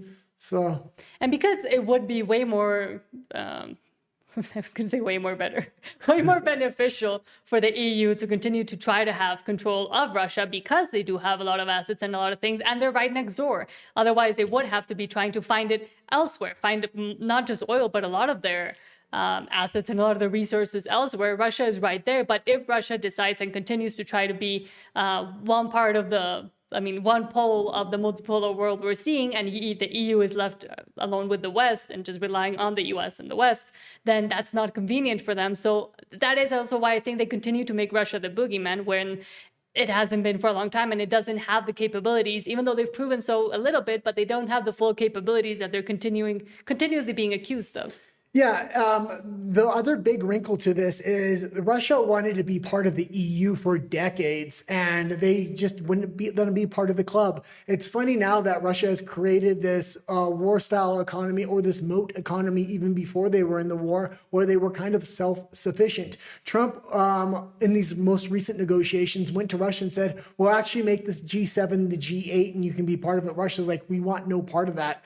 And that is a big turn for Russia. They realize nothing good is happening in the EU. They don't even want to be part of that system. I think they do want trade and economic ties to the US long term, but I think they're kind of done with Europe now. And also, thank you, Steve Surfaro, for saying it makes me the voice of reason. I like that. Not the voice of reason. But the EU in general, and a lot of countries within it, are having financial issues, are wanting to hide that by continuing the Ukraine war, because that benefits them financially. But also, I was segueing. Oh, okay. But they also want to keep borrowing money, and then it's not the EU borrowing the money, it's all the state members. So then the EU really puts these shackles on these state members where they don't have their own sovereignty, and now they have to accept this second layer of governance, which is the EU, which nobody actually elected there, and they have more control over these EU countries than the actual presidents and prime ministers of these countries themselves. Oh, sorry. Now segueing into France. From Michael A. Arret, two-thirds of French debt go into pensions and social spending. The system is bankrupt. The markets won't absorb more debt. Cuts are coming. Nothing has happened yet. Yet the French already put out restaurants on fire. In which parallel universe do they live? Yeah, and I would say France and the UK are really on the economic edge more than any other country. Germany as well, but Germany actually had a manufacturing base before, and even though that's hollowed out now, some of that still remains. They're also the center of the EU, and they're the ones that very often give the loans out and give a lot of this money out to the other member states. So France and the UK are in a lot more trouble. And if you just see a collapse or a major uprising, I think it's going to be in one of those countries. Also, with the Ukraine war, I think it's slowly bleeding the EU dry and a lot of these countries dry, and they're realizing they can't continue it without the United States. And that's finally what will actually maybe make peace. The fact that the EU is realizing they're pretty broke and they're not going to be able to continue this war. Trump but that would be the only thing that might help them not be broke. So that's also the motivator. But they want to lure the U.S. back into it and have the U.S. finance the war and have the U.S. donate the weapons. Without that, when Trump said, no, this is your war, we'll sell you the weapons, very quickly they realized they don't necessarily have the economy to finance this war, and the front line started breaking down really quick at that point, and now they're looking possibly for a way out. I definitely think they're going to try to reignite that war if there is a peace treaty on another part of Russia's border at some point. And they also continue with the whole frozen Russian assets discussion. And from Lord Bebo, I cannot see any scenario in which the European taxpayers alone will pay the bill. Any decision will respect the European Union and international law, says EU's von der Leyen on the seized Russian assets. Yeah, and maybe we can play this clip and then I'll talk about it, or I'll talk about it a little bit now. But yeah, they have $300 billion in Russian state assets. The Russians have 288 billion in EU assets. So if they end up taking the Russian assets, the Russians are going to take their assets. The difference is the Russian assets are private corporations within the EU, so it would actually collapse the EU stock market potentially. Also, if the EU takes these Russian assets, it's going to undermine their entire global banking system, because other countries like China, India are no longer going to trust that their money is safe in EU banks and will take it out. It is clear that we need to support Ukraine to defend itself. And that starts by ensuring that they have the necessary financial means. In the last European Council, we committed ourselves to cover the financial needs of Ukraine for the years 2026 and 2027. On this topic, we, the Commission, have presented an options paper. This includes an option on immobilized Russian. And that option paper was each individual EU state can give Ukraine money. Each individual EU state or the EU as a whole can borrow money, give it to the Ukraine war, or they can steal the Russian assets. Not one of the options that van der Leyen likes is actually negotiating peace here. She really wants to steal these Russian assets, and I don't know if she understands the add-on effects, or maybe she wants the EU banking system to kind of collapse so they can push a digital currency in there. Assets. The next step is now that the Commission is ready to present a legal text. And honourable members, to be very clear, I cannot see any scenario in which the European taxpayers alone will pay the bill. This is also not acceptable. And another thing must also be clear, that any decision on this needs to be taken in line with the rules of the responsible jurisdiction and will respect European and international law. And first of all, it doesn't respect international law to take these assets, number one. But number two, she's trying to justify to the European people stealing the assets of the Russian people are the right thing. If she's willing to steal Russian assets, she's more than willing to steal the European citizens' assets. And we see them doing this by debanking people and doing a lot of other things. Okay, and usually you talk more about this because you have been following the Ukraine war since it started, essentially, and you know a lot about geopolitics, and that interests you more and more the social stuff. And it's been coming up a lot in the last few days because of the negotiations and the peace negotiations that have been going on. Yes, so from Marian Alpha, the EU scrambles to grab Russia's first, or the US does it first. Brussels just woke up to the most EU nightmare imaginable. America presented a Ukraine peace plan that uses Europe's frozen Russian assets but gives Washington half the profits. Q27 governments collectively saying absolutely not. Now the EU is in full panic speed mode, trying to push its own plan. 140 billion euro in frozen Russian central bank assets, mostly sitting in Belgium, will be turned into a loan for Ukraine's defense and budget for 2026 to 27. Ukraine pays it back only when Russia pays reparations, meaning probably never, but that's a problem for the future EU. But Belgium is blocking everything. Why? Because Brussels loves the rule of law until it has to actually use it. Let's kind of hold it here for just a second.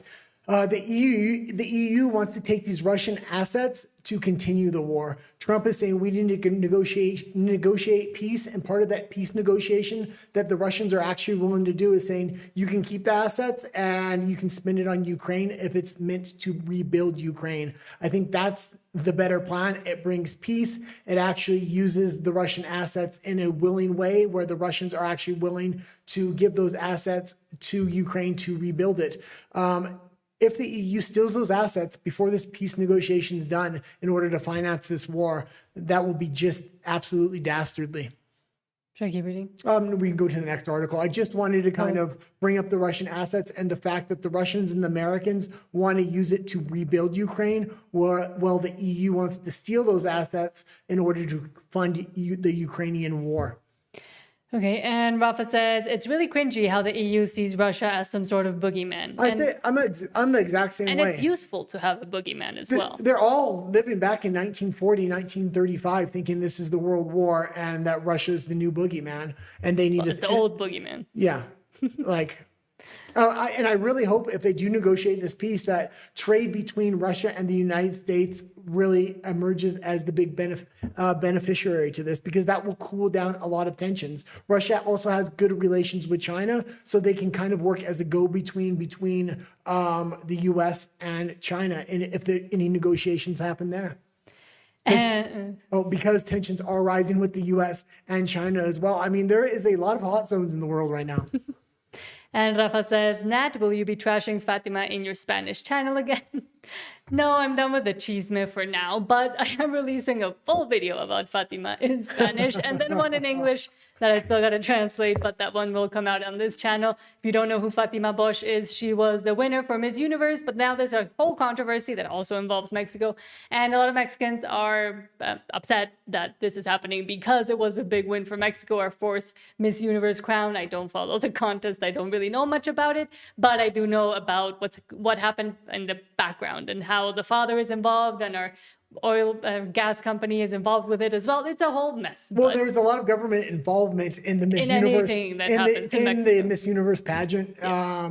But yeah, I try to stay off the subject because we disagree on that one as well. We don't disagree on that somewhat. Sure. But yes, I won't talk about it tonight probably. In Spanish, I do want to react to a speech that we saw live at the Cumbre Viva Mexico, which is essentially the replacement for what was CPAC Mexico 2025 that then got canceled because the president of it got mad with President Milei.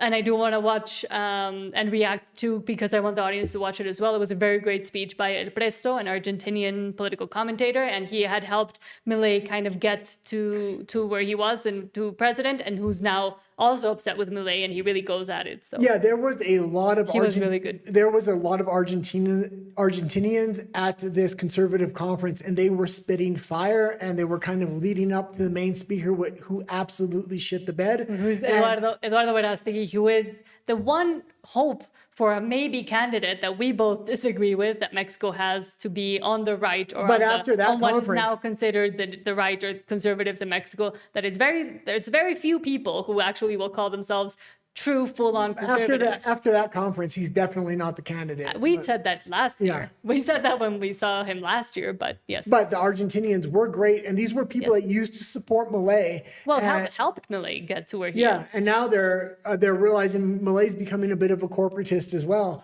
Yeah. Kind of like what's happening to Trump. I mean, Trump may make the adjustments because he's going to hopefully revamp his administration and get back to what his base wanted, which was putting America first.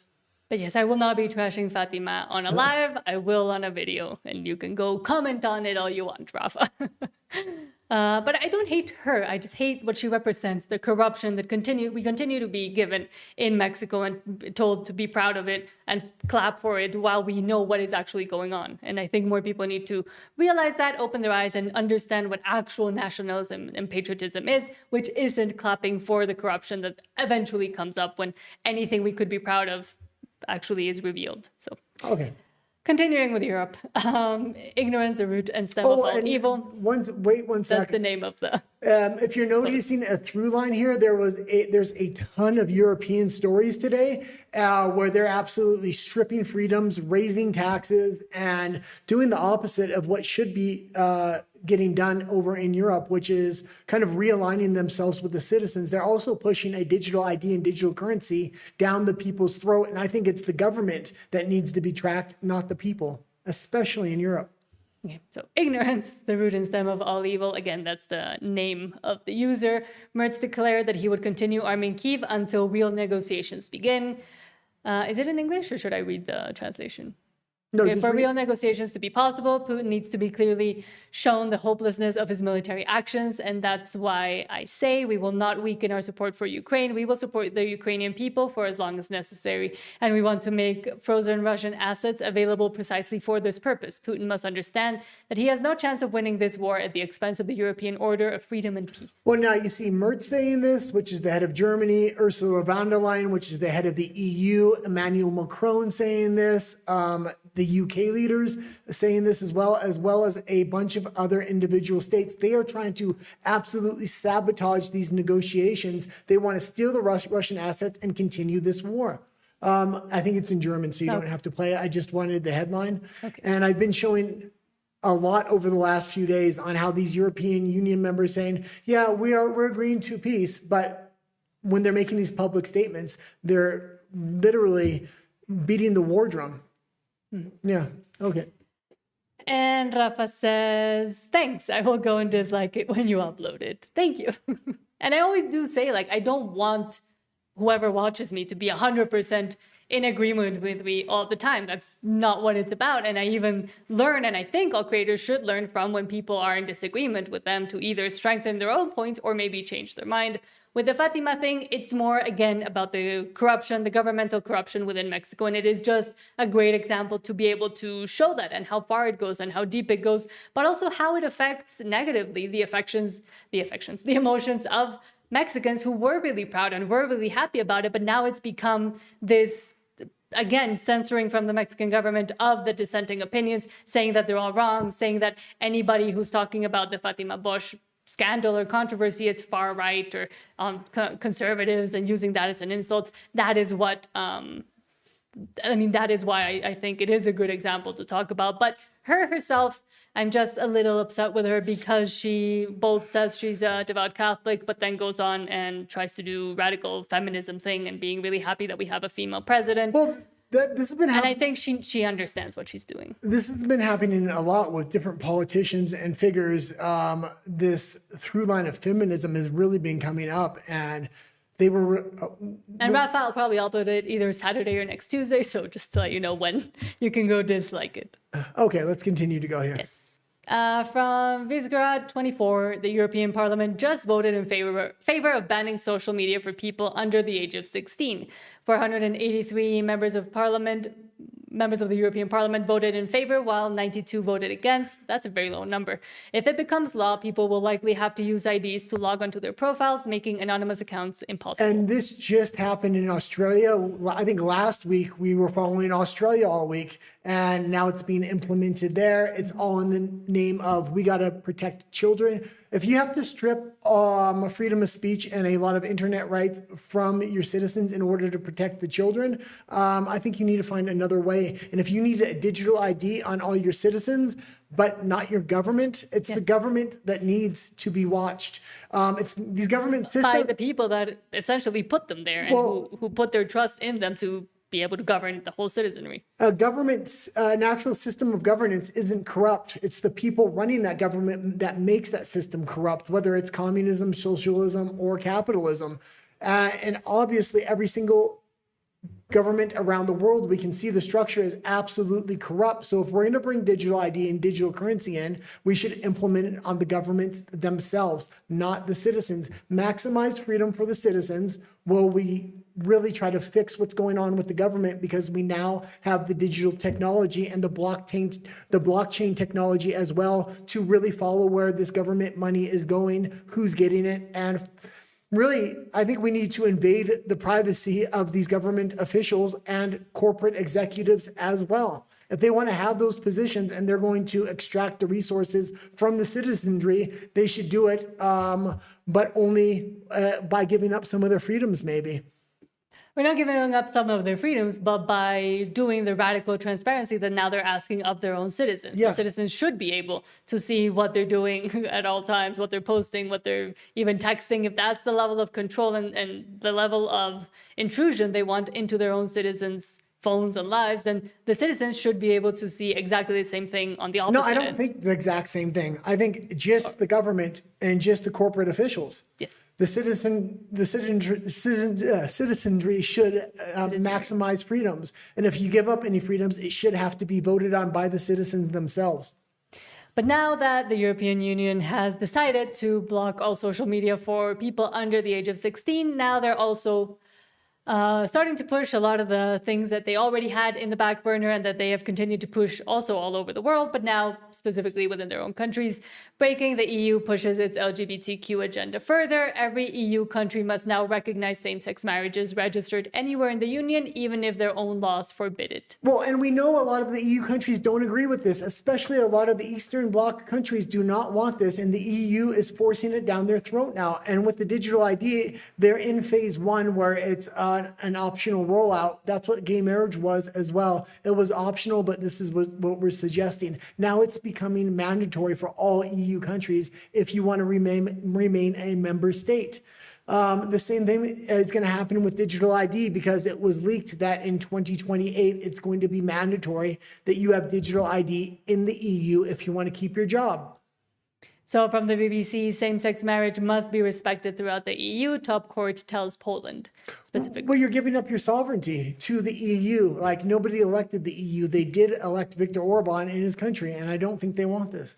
Yeah, so Poland has been told to recognize same-sex marriages registered elsewhere in the European Union in a ruling by the EU's top court, the European Union Court of Justice.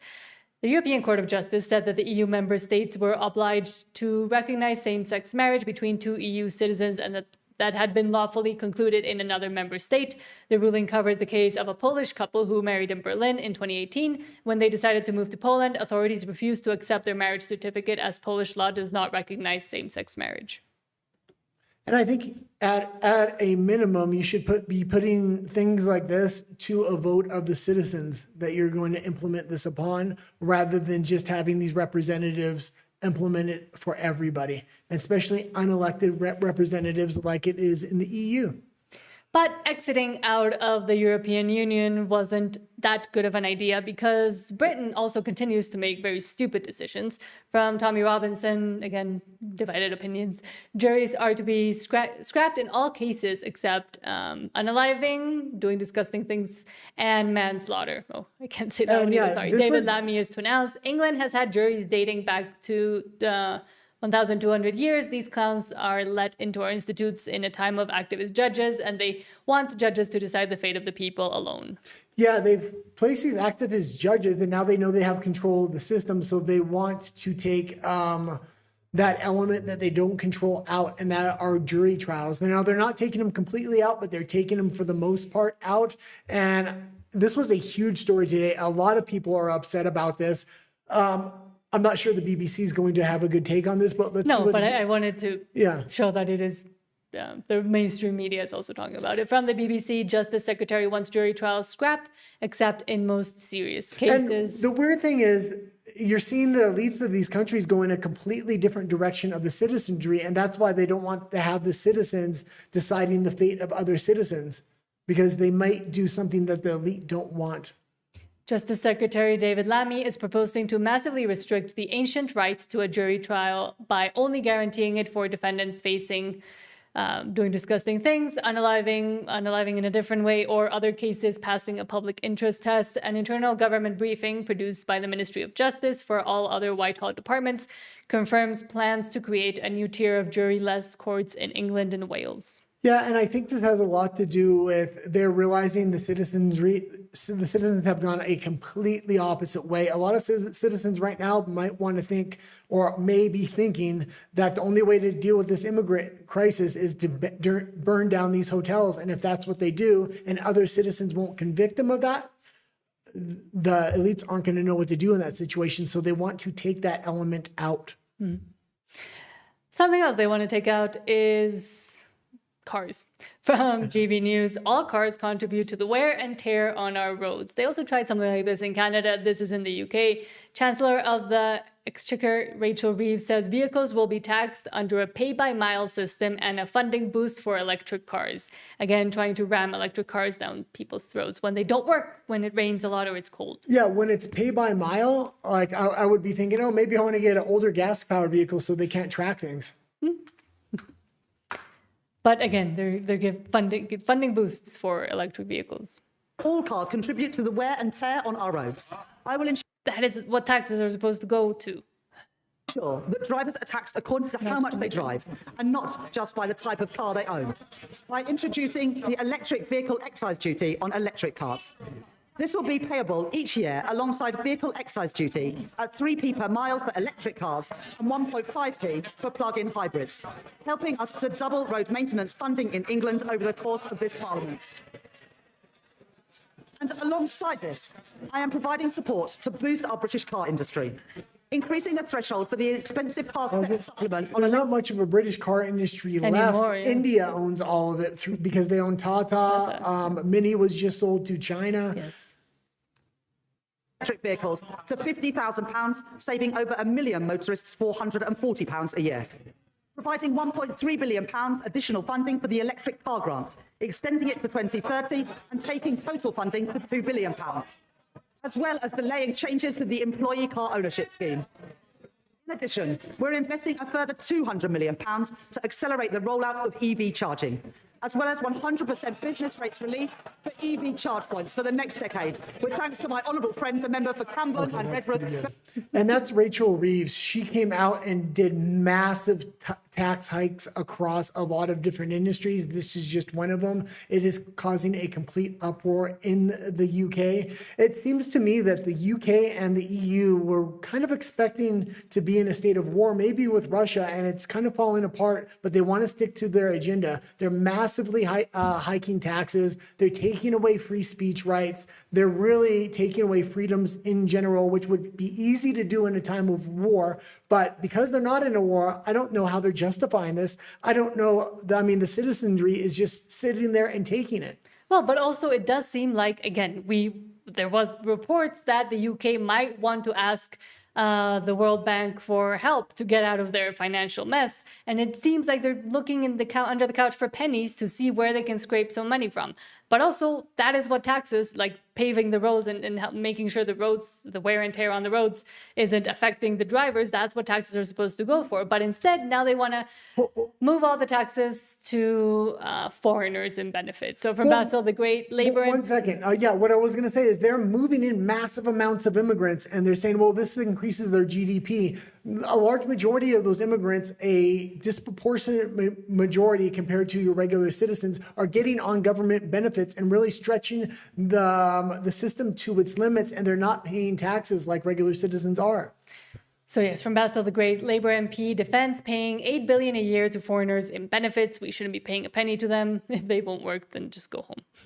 And this is what's happening across a lot of the West. And this is why you're seeing GDP per citizen go way down, but GDP for the country go up. I mean, Canada is in a dire state as well. That's why we left.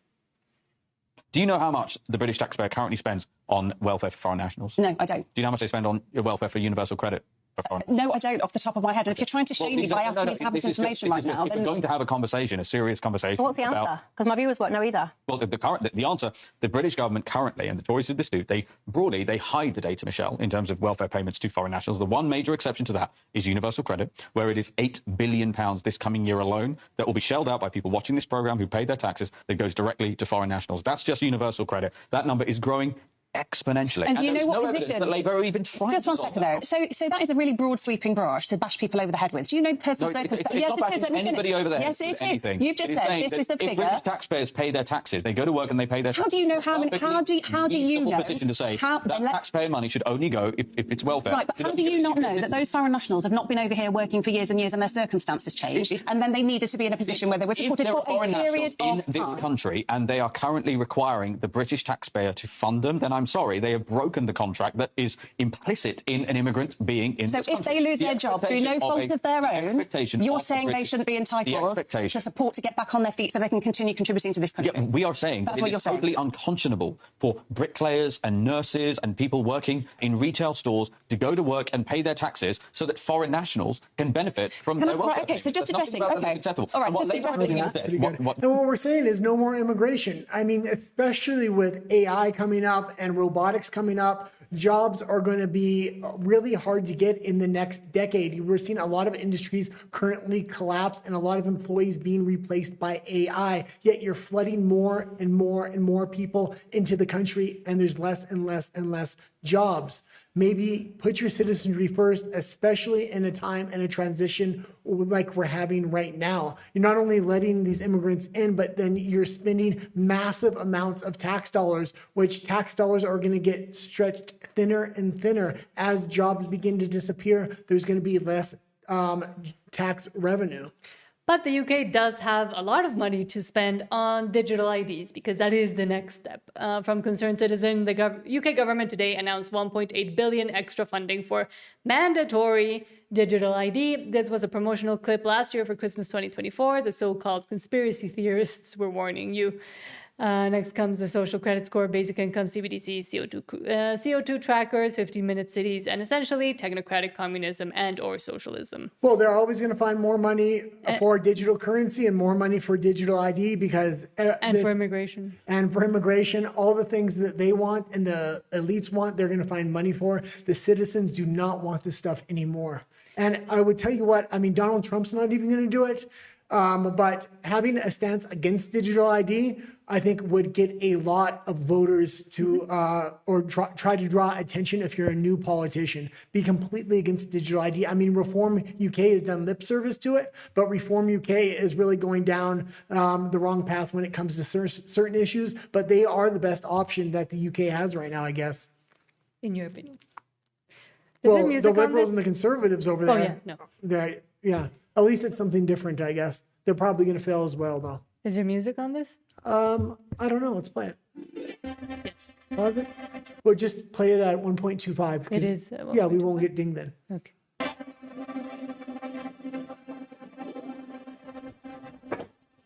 Right, mate. Right, mates. Can I get a pint of lager, please? Yeah, of course. I'll just use my drink. Yeah, no worries. I've got it somewhere here.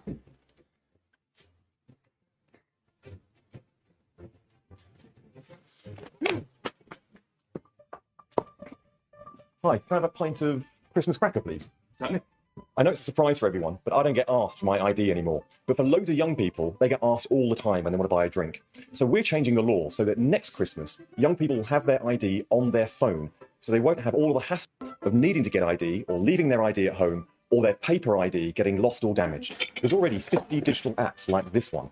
But what it means is that bar staff can scan to prove somebody's identity, and it doesn't give away any personal information. So it means that giving your ID is safer than it's ever been before.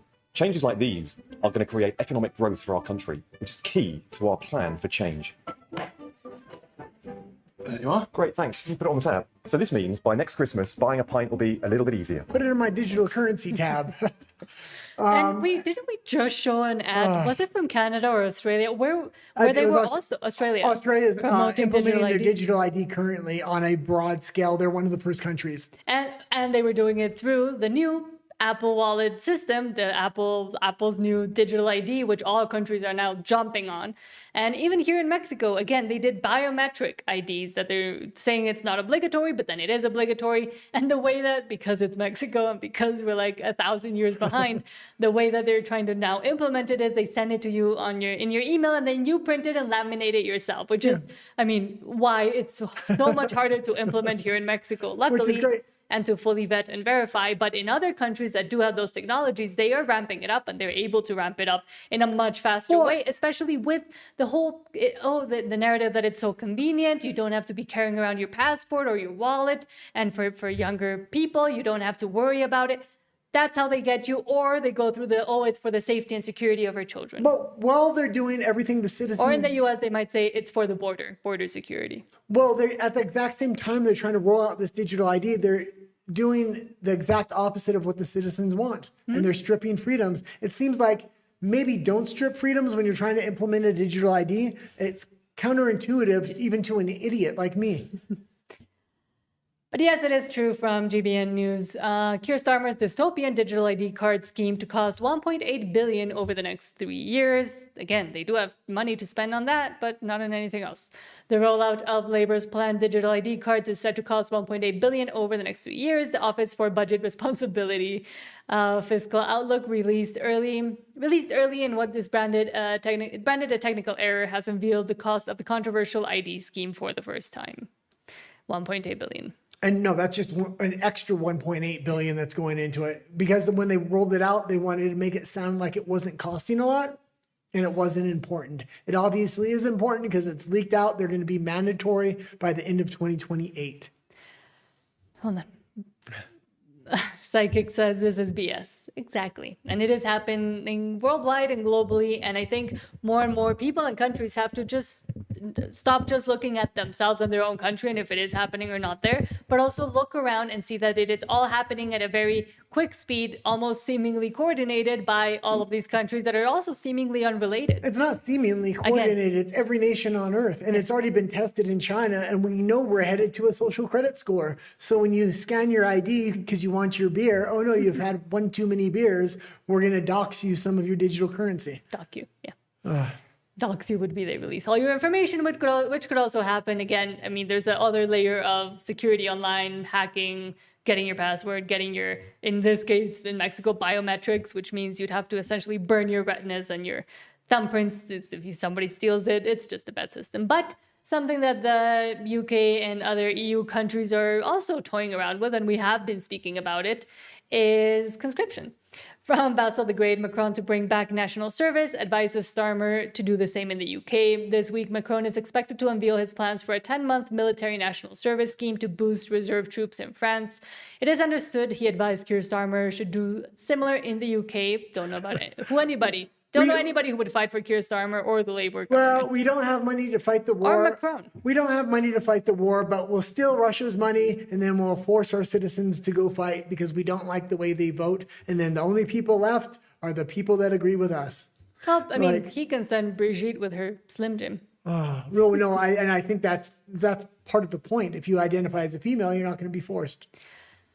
However, here in Mexico, funnily enough, today we saw something very similar happen with the young people. If you didn't know, we did have massive protests against the government, organized essentially by Gen Z, but a lot of people showed up. They were very peaceful. We were there to film, to interview people. But as soon as they got in front of the National Palace, which is essentially our White House, riots broke out. The police and the riot police were there. There were confrontations with police and protesters. A lot of protesters were injured during that, but the government is going full force to censor and against the protesters that they think were causing all of this and that were behind it. They also continue to blame the right, which they don't even know what that means, and the conservatives, which again, Morena's government, Claudia Sheinbaum's government, has no idea what that means. But now they've decided to put one over the young Gen Z people, because in Mexico we do have military conscription, or at least you have to go, it's through a lottery system, you have to go into a big stadium and they pull out little balls from sorteo. How do you say sorteo? It's basically a draft conscription, and based on the color ball says if you're going to have to join the Navy, you're going to join the most of it is military. The military, or if you get a black ball, you're not required to actually serve.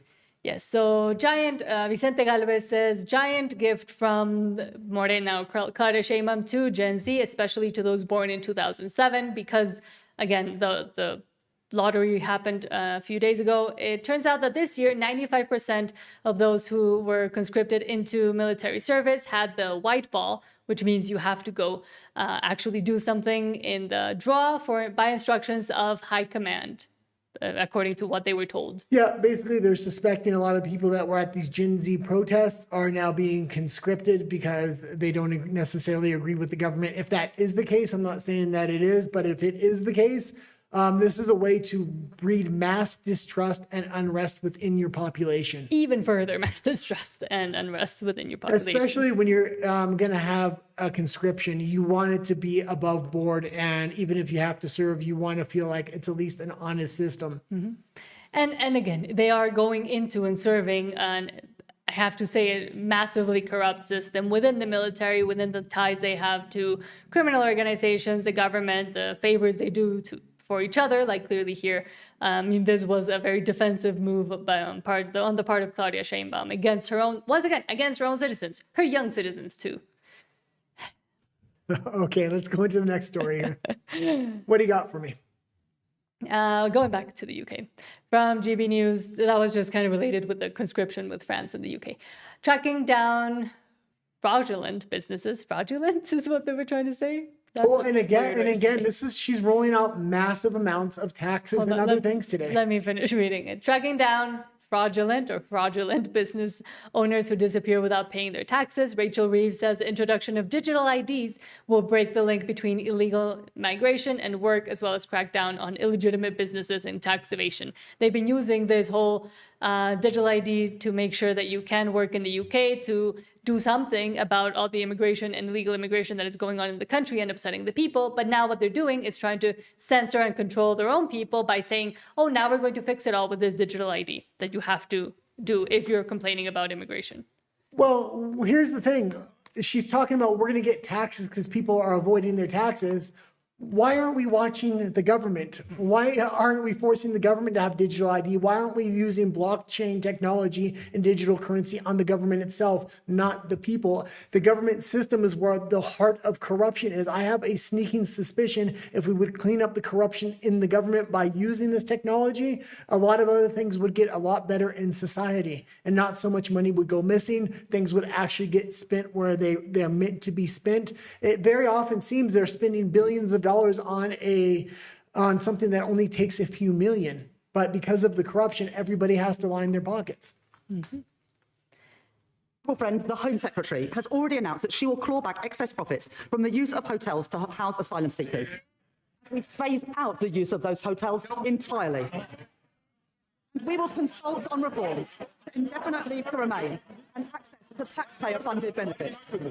The introduction of digital ID will break the link between illegal migration and illegal working.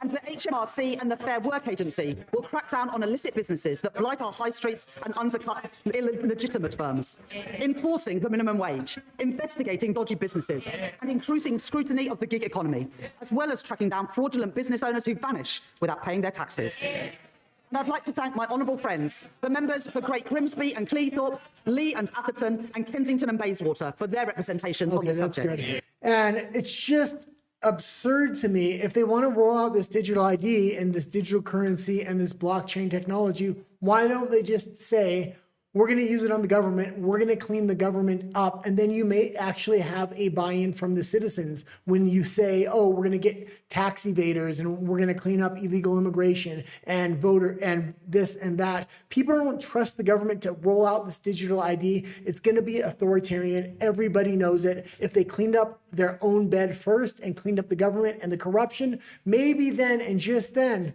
citizens would actually trust the government again. But there's not a single government around the world that wants to implement this stuff on themselves.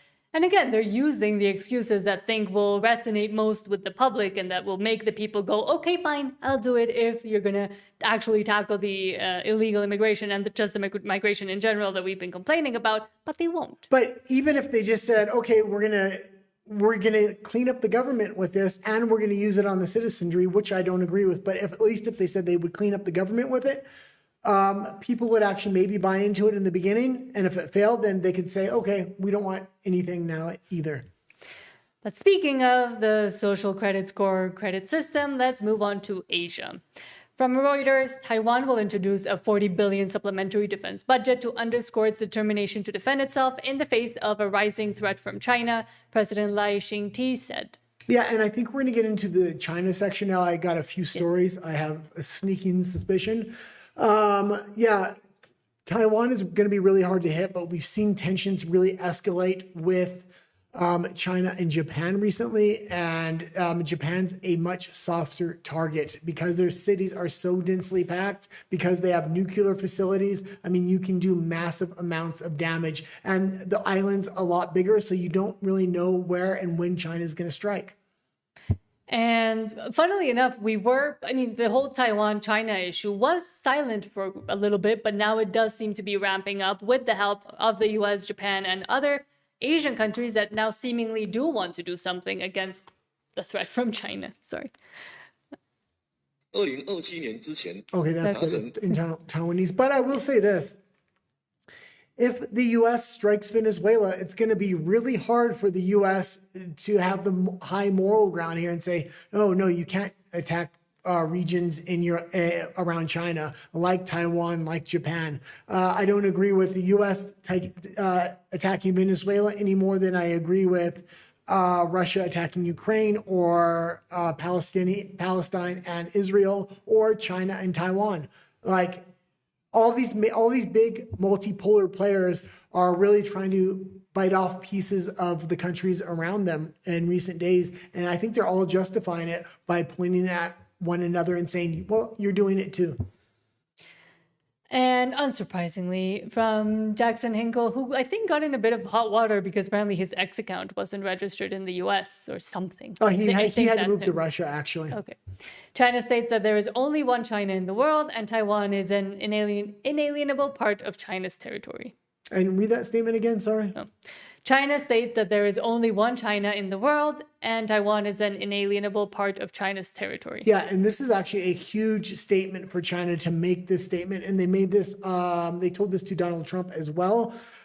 He was on a phone call with him recently. We kind of covered that. They are trying to really lay claim to Taiwan right now. And a lot of players are trying to implement sovereignty, especially in the Asian Pacific region. But the fact that he's coming out and making a definitive statement like this, it's going to really escalate tensions in that region. And we have been speaking about how Chinese fishing vessels have been treated around Asia and how South Korea, Japan, who else was it? Taiwan have been finally getting defensive about their own territorial waters when Chinese fishing boats kind of go and, destroy the oceans and destroy their territorial waters. But there's also another video coming out from Argentina. This one, I'm not sure it's verified, and I do have to put that out there, but another video of Argentina Navy firing high-caliber shots as Chinese fishing vessels operating illegally inside Argentina's territory. And Chinese fishing vessels do go all over the world and do this. It's not just within the Asian region or within Argentina. There were some videos or similar videos coming out a few years ago, around 2020, 2018, but hundreds of Chinese fishing vessels swarm inside Argentina's territory each day. The Chinese fishing boats hunt for giant squid, which are abundant along the Argentine coast and a vital food source in the marine ecosystem. Yeah, and they absolutely go over here with these trench nets and destroy the ecosystem because they take everything on the seabed floor, and they're doing it off the coast of Chile, Argentina, all the countries in the Asia Pacific region. These countries you're finally starting to see them implement their sovereignty over their own waters, but a lot of countries don't have the military force. Argentina is starting to align with the U.S., so I think the U.S. is probably going to step in a lot more. And this is from a few months back, from March 10th, but it says from CNN, why Argentina's military is deploying to surveil hundreds of Chinese fishing boats off its coast. And just to give a little bit background information, this area, about 200 nautical miles off the coast of southern Argentina, is notorious for illegal and unregulated fishing, often carried out by Chinese vessels, according to the Argentine Navy. Most of these ships hunt for squid. Again, the Argentine military is now ramping up efforts to combat these fishing operations in a region experts warn is on the brink of environmental collapse as well. Yeah, and it's been happening for decades now. And the fact that these countries allowed themselves to be so stepped on by the Chinese government, I'm glad to see people are finally starting to take control of their own sovereign waters, whether it was China or anybody else. China was just the major culprit of a lot of this.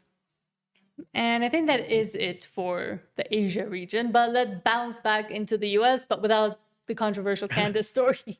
Let's see what Bernie was saying back in 2015 from Thomas Sowell quotes. In 2015, Bernie Sanders said that open borders is a right-wing proposal aimed at bringing in cheap labor and that mass immigration drives down wages for American workers. It's almost like that's what the MAGA and the right wing has been saying all along. Open borders. That's a Koch brothers proposal.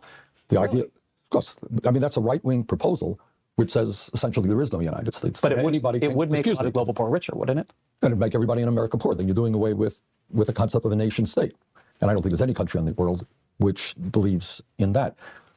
If you believe in a nation state, or in a country called the United States or UK or Denmark or any other country, you have an obligation, in my view, to do everything we can to help poor people. What right-wing people in this country would love is an open border policy. Bring in all kinds of people who work for $2 or $3 an hour. That would be great for them. I don't believe in that. I think we have to raise wages in this country. I think we have to do everything that we can to create the millions of jobs. You know what youth unemployment in the United States of America today? If you're white, a white kid, high school graduate, 33%, a Hispanic, 36%, African-American, 51%. You think we should open the borders and bring in a lot of low-wage workers? Or do you think maybe we should try to get jobs for those kids? So I think from a moral responsibility, we've got to work with the rest of the industrialized world to address the problems of international poverty. But you don't do that by making people in this country even poorer. Oh, well spoken by Bernie Sanders there. I didn't know he was so conservative. That being said, if this horseshoe theory comes along and the far left and the far right kind of combine, I expect Bernie Sanders to be one half of the presidential nomination from that. Still, he's old. I think he's the most palatable to the right. And Donald Trump himself has already said he implemented a lot of Bernie's policies. He said that just the other day. Mm-hmm. Bernie Sanders himself had admitted Donald Trump actually stole a lot of my policies. Mm-hmm. A lot of people like Trump because he actually took Bernie's policies and actually implemented them rather than just talk about them. I think back in 2015, and it was just when Trump was kind of even being a mere idea as he might be president, that is when those policies what he was saying might have made sense about the rhino Republicans and the old Republicans and the uniparty. Well, and that is, again, that same dichotomy is still now coming up with this internal civil war that the conservatives are having and the Republicans are having. Well, it didn't just make sense. It was happening at that time. Yes. The Koch brothers and other corporations and had lobbyists with the Conservative Party. They loved illegal immigration. And that's why a lot of these corporations like Tyson Foods are just filled with legal immigrants, let's just say, but they've broadened up the base of what qualifies as a legal immigrant because they want cheap workers they can control. And now with AI and robotics coming in, these jobs are becoming more and more scarce. You really need to have them benefited only for your citizens. The problem is the corporations don't want to pay big dollars for American citizens. And we have been complaining, or at least talking a lot about possible changes within the Trump administration right now. But one of the figures that was a little disappointing at the beginning, but has really come out stronger is RFK Jr., who came over from the Democratic Party and his legacy as a Kennedy. But from Wall Street Apes, Robert F. Kennedy Jr. announces HHS is creating a new incentive program for making patients better instead of keeping us sick. RFK Jr. said, right now, our healthcare system is a bundle of perverse incentives that actually incentivize every level of the system to keep patients sick. The hospitals, the doctors, the insurance companies, the pharmaceutical companies, all of the people who essentially are the vested interests that run the system are making more money from keeping people sick than from keeping people well. Okay, and we can play it. He's going to kind of get into this, but everybody kind of knows that these big pharmaceutical companies are paying for, if doctors prescribe certain prescriptions, they were paying for jibby jabs per patient. I mean, people are becoming millionaires off of this at the cost of the American people's health. Because of the incentives. Yeah. And I'm not gonna play it a bit faster because sometimes it's hard to understand him. Right now, our healthcare system is just a bundle of perverse incentives that actually incentivize every level of the system to keep patients sick. The hospitals, the doctors, the insurance companies, the pharmaceutical companies, all the people who essentially are the vested interests that run the system are making more money from keeping people sick than from getting people.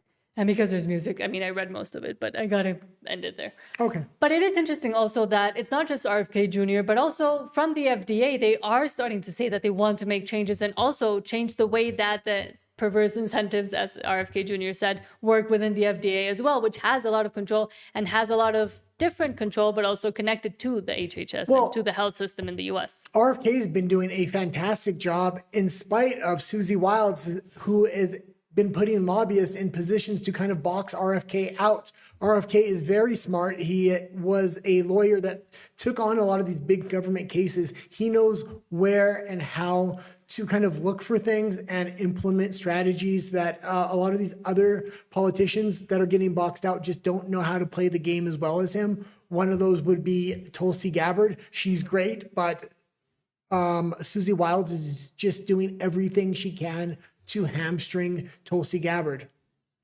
And we have been speaking or criticizing at least the Trump administration and what they had promised versus what they have been or haven't been delivering.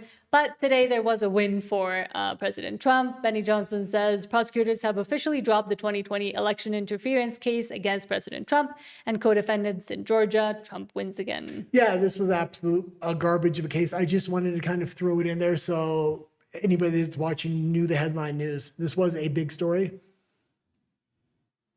Oh, you don't have to play it. The headline wasn't. Oh, actually, maybe, yeah, we can play it. Breaking news. We are following breaking news just into CNN. A Georgia prosecutor officially dropped the historic racketeering case against President Trump and others for attempting to overturn the 2020 presidential election. I want to go right to CNN's Kara Scannell. What are you learning, Kara? Good morning, Pam. Yeah, this new filing in from the prosecutor who had taken the place to look into the Fulton County investigation of Donald Trump and others has filed a motion with the court saying that they are not going to move forward with the case. They're dropping the charges. What he filed what's known as a nolle pros, and that means that in theory, because if the statute of limitations hasn't run out, a case could be refiled. But he attached to his filing about a 20-page statement explaining his rationales for why he did not think that they should move forward with this case. You'll remember this was the case that began with Donald Trump making a call to the Georgia Secretary of State, Brad Raffensperger, urging. That's pretty good. And yeah, it's good the case was kind of dropped. I mean, they're going to try to hamper him at every turn. And the fact that they can reopen the case at any point if he does lose the midterms, I mean, I dread to think how they're going to try to hamstring him and impeach him. Yeah. I mean, luckily he has J.D. Vance right there, who seems to be very strong at this point. I know he has some bad connections to Palantir, but he's done his best to kind of address that. And if somehow Trump is taken out or impeached or sidetracked, J.D. Vance is there to kind of step in. Yes, so now we're moving on to Marjorie Taylor Greene, which I think it was on the weekend. We had a kind of discussion, debate about her too. And I think we were both praising her and on her side and saying, well, it's good that she's standing up. It's good that she is listening to her base, that she isn't backing down, and that she kind of moved away from the fight she was starting or having, or that Trump started and continued to try to have with her. And she said she was going to leave Congress and then that was it. But she has been having some interesting responses lately to criticism. So let's see. And I did like Tim's response, but let's read what she said first. So you know a little bit about this. Yeah. Okay, so what's been happening? Well, we'll just read it and then we'll kind of get into it. Yeah. Okay. So, because Mike Cernovich said on X to Marjorie Taylor Greene, you need to serve out your full term when she announced that she was leaving. And then she replied... Okay, hold on. Mike Cernovich said that she needed to serve out her full term. Well, they shouldn't have treated her that way if they wanted to serve out her full term. I mean, they really went after him, especially President Trump, and she has been a real loyal person and done a lot of things for Trump. Literally, when he couldn't get the vote, she was forcing senators onto the phone on the House floor. That being said, I didn't necessarily like her response, but I don't think you can mistreat somebody and expect them to serve out their full term. Okay, so after that, Marjorie Taylor Greene said, I haven't suffered enough for you while you post all day behind a screen. Do I have to stay until I'm unalived like our friend Charlie Kirk? Will that be good enough for you?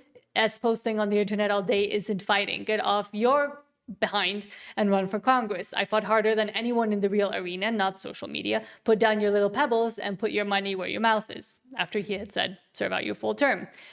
But then after that, she also responded to him. And this is where the disappointment really begins. She said, typical of Republican men telling women to shut up, get back in the kitchen and fix me something to eat. F you in the sweetest, most southern drawl I can enunciate. I can't do the accent. I have been trying to tell you all men that our kitchen pantry is empty with spider webs and our house has been ransacked. The windows and doors are broken and busted, and the greedy rich bastards have twisted your minds into a sick state that you all continue in the two-party toxic political system that acts like college football playoffs, yet is burying you and your children and their children and their children in a pine box in a shallow grave. Get off your behind and fix your own damn food and clean up the kitchen when you're done. And then Tim Pool, after that, just replied, what the hell is this response? All he said was serve your full term. He never told you to get in the kitchen. In fact, his response is the opposite. He's telling you to be a member of Congress. Yeah, it was really quite the feminist statement that she did have there. I don't necessarily agree with it. I will say this. There's been quite the investigation going on by sleuth journalists as well, showing that she made almost $40 million on the stock market. I know this is common amongst Congress people, so I won't hold it against her too much, but to think she's the most outstanding person in Congress, maybe not. She already had millions of dollars going into it with her construction company. That being said, I don't think she did do anything illegal. I do like her overall. I think she will definitely reemerge into politics. She doesn't want to have this tiff with Trump right now.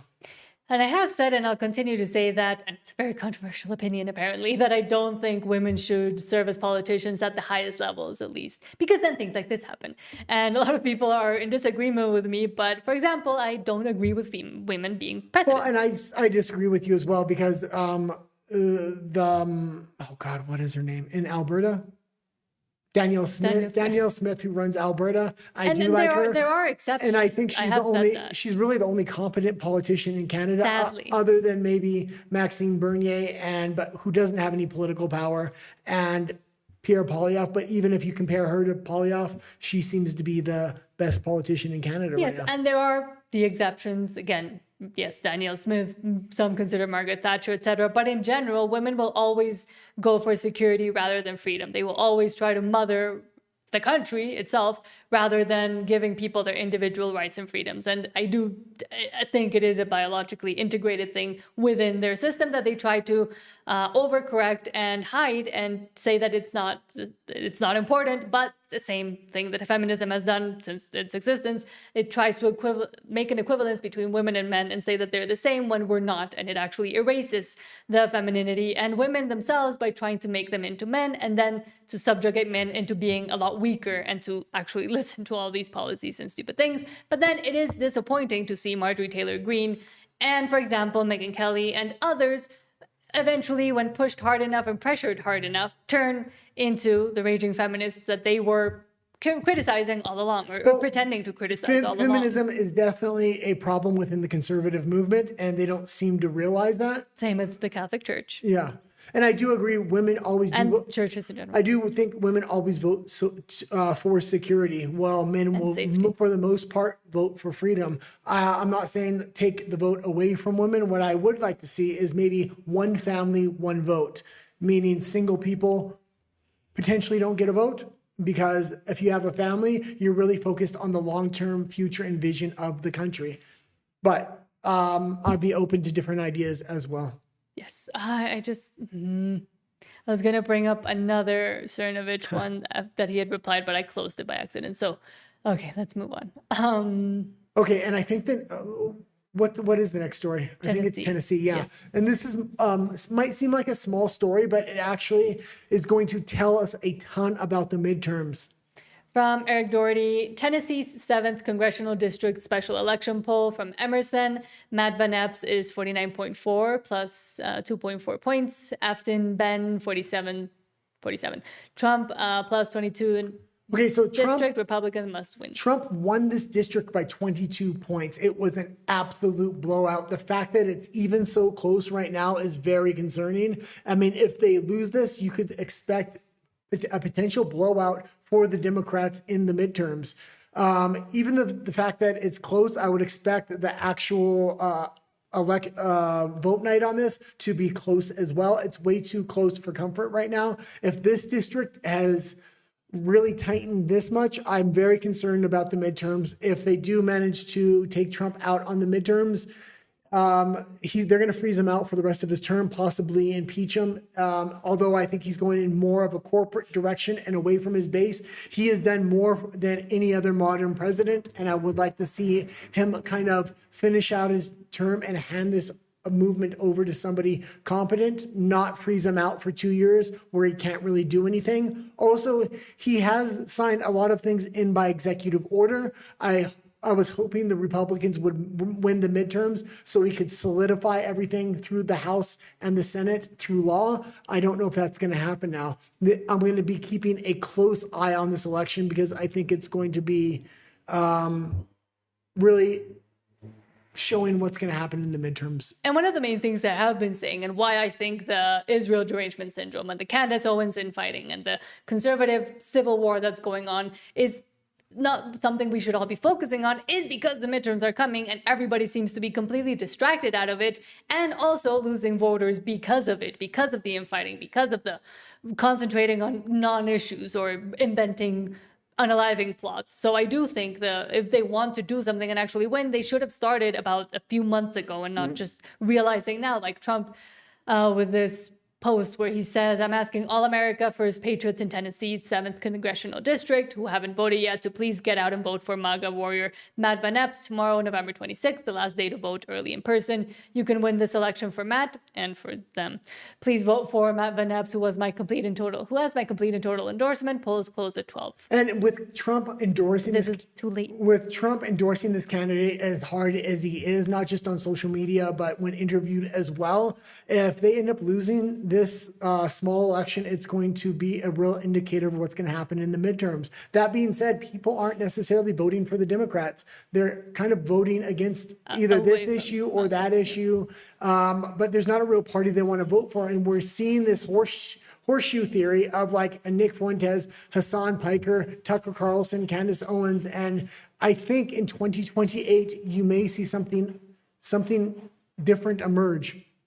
Which is worrying, which is why they should just concentrate on fixing the big issues that could make an impact in people's lives, could get them to vote Republican again in 2028, and concentrate on the important things instead of the infighting and the name calling. Trump is starting to recognize Trump's starting to recognize there is a lot of issues. He's bringing people into the White House. He's going to make positional changes with Susie Wiles, potentially Pam Bondi, some of the worst in his administration. If he makes those changes, gets back to his base, the best way to get back to his base, even if I think Steve Bannon makes bad appointments, he has won elections in the past for Trump, and he does know the base. He was making sure that Trump was following through with his promises to his base as long as he was there. Trump kind of banished him after he won each election in short and kind of quick speed, but maybe bringing him back before the midterms would really help the administration get back to their base and start putting America first.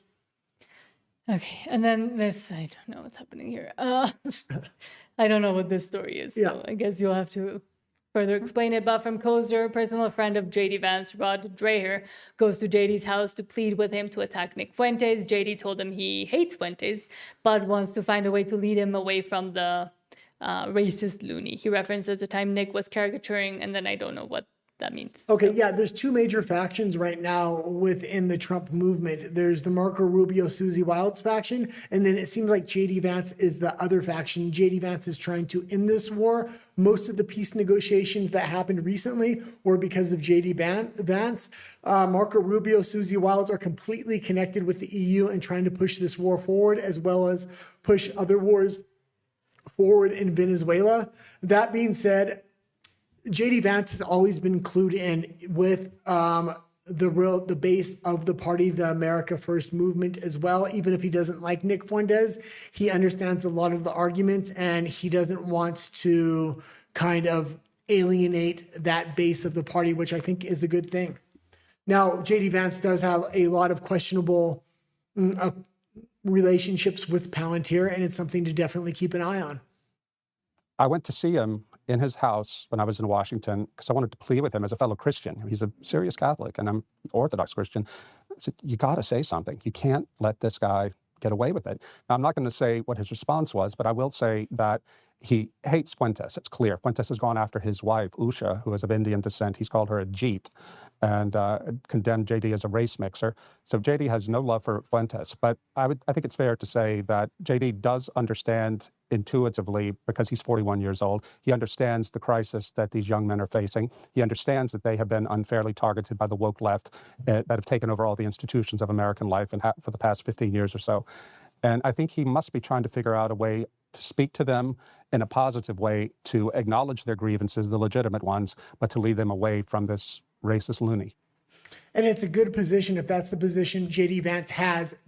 There's two factions, like I said, in the Trump movement. There's Marco Rubio and there's JD Vance. And it seems like Trump is trying to put them together, but it might be like oil and vinegar. And JD Vance should naturally be president. Possibly a Rubio would be vice president. But if it's JD Vance's pick, I don't think he's going to pick Rubio. And if things go good with Venezuela and a lot of the other fights Rubio's trying to pick and it work out well, he may leapfrog JD Vance. If he does that and he's the primary candidate in 2028, I think JD Vance is going to use this America First movement where Bannon is, where Nick Fuentes is, where Tucker Carlson is a safety net and kind of repropel himself up to challenge Marco Rubio, because that's the exact base that could potentially back JD Vance. Now, that base has some problems with his connections to Palantir, but that being said, JD Vance is trying to leave all the options open, and I think Marco Rubio would love to leapfrog JD Vance and become president.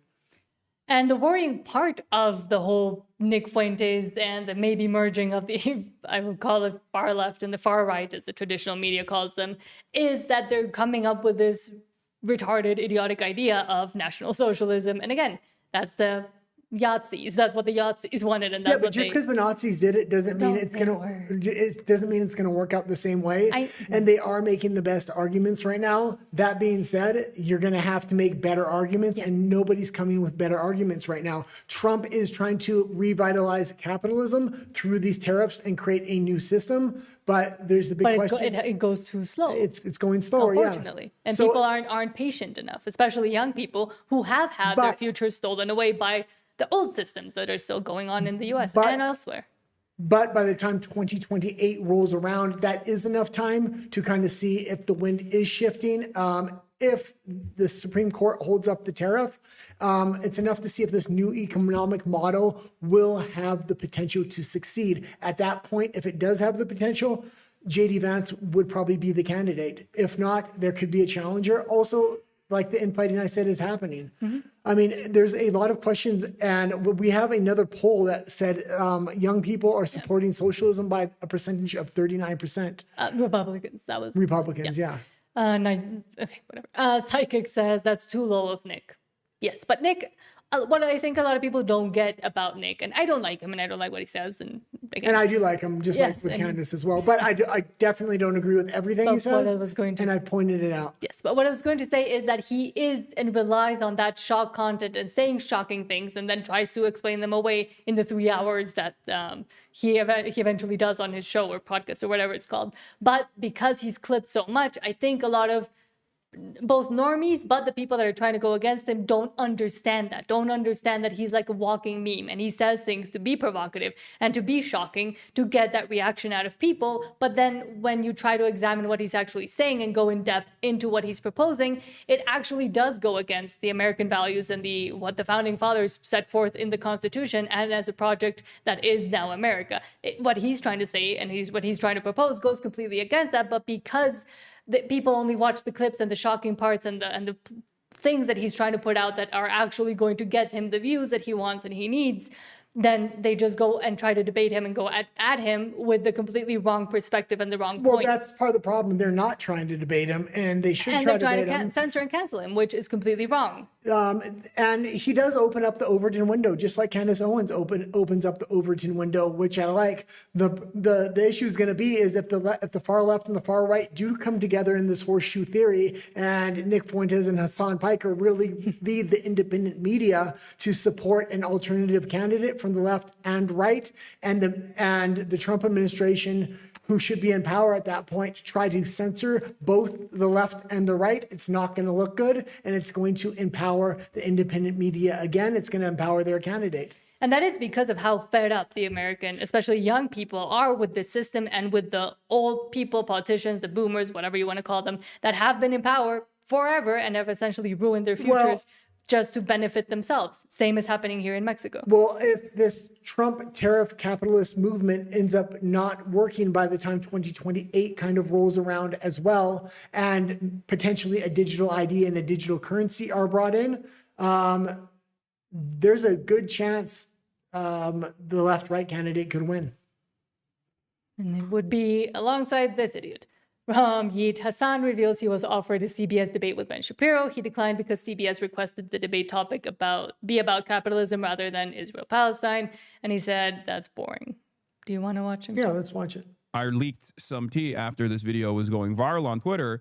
And that tea is that they literally are trying to get me to do a fucking debate on CBS News with a person that happens to be on this panel, Ben fucking Shapiro. That's right. Pause it for a second. We'll play it all. But I just want to say it's funny how Ben Shapiro is willing to debate Hassan Piker, but not Nick Fuentes, because a lot of Shapiro and Nick Fuentes' ideas are actually similar. I don't know if Ben actually thinks he can beat Nick in a debate, and I think he looks at it as a real threat. I think Hassan Piker, it's easy to kind of push him as the woke left and have firm ideas that are easily distinguished between him and Hassan. I think he's looking at Hassan as the easy target, and there's a lot of pressure on Ben to debate Nick right now. And instead of debating Nick, he's trying to go after Hassan, which I think is the easy target. And with debating Nick, it's again that thing of wanting to censor him completely instead of actually debating him and maybe winning. But the censorship that a lot of the people that have been asked to debate him are trying to enforce is ridiculous and goes completely against what they said they stood for. Well, and also Ben Shapiro is trying to prop himself up as an American first, but also Israel.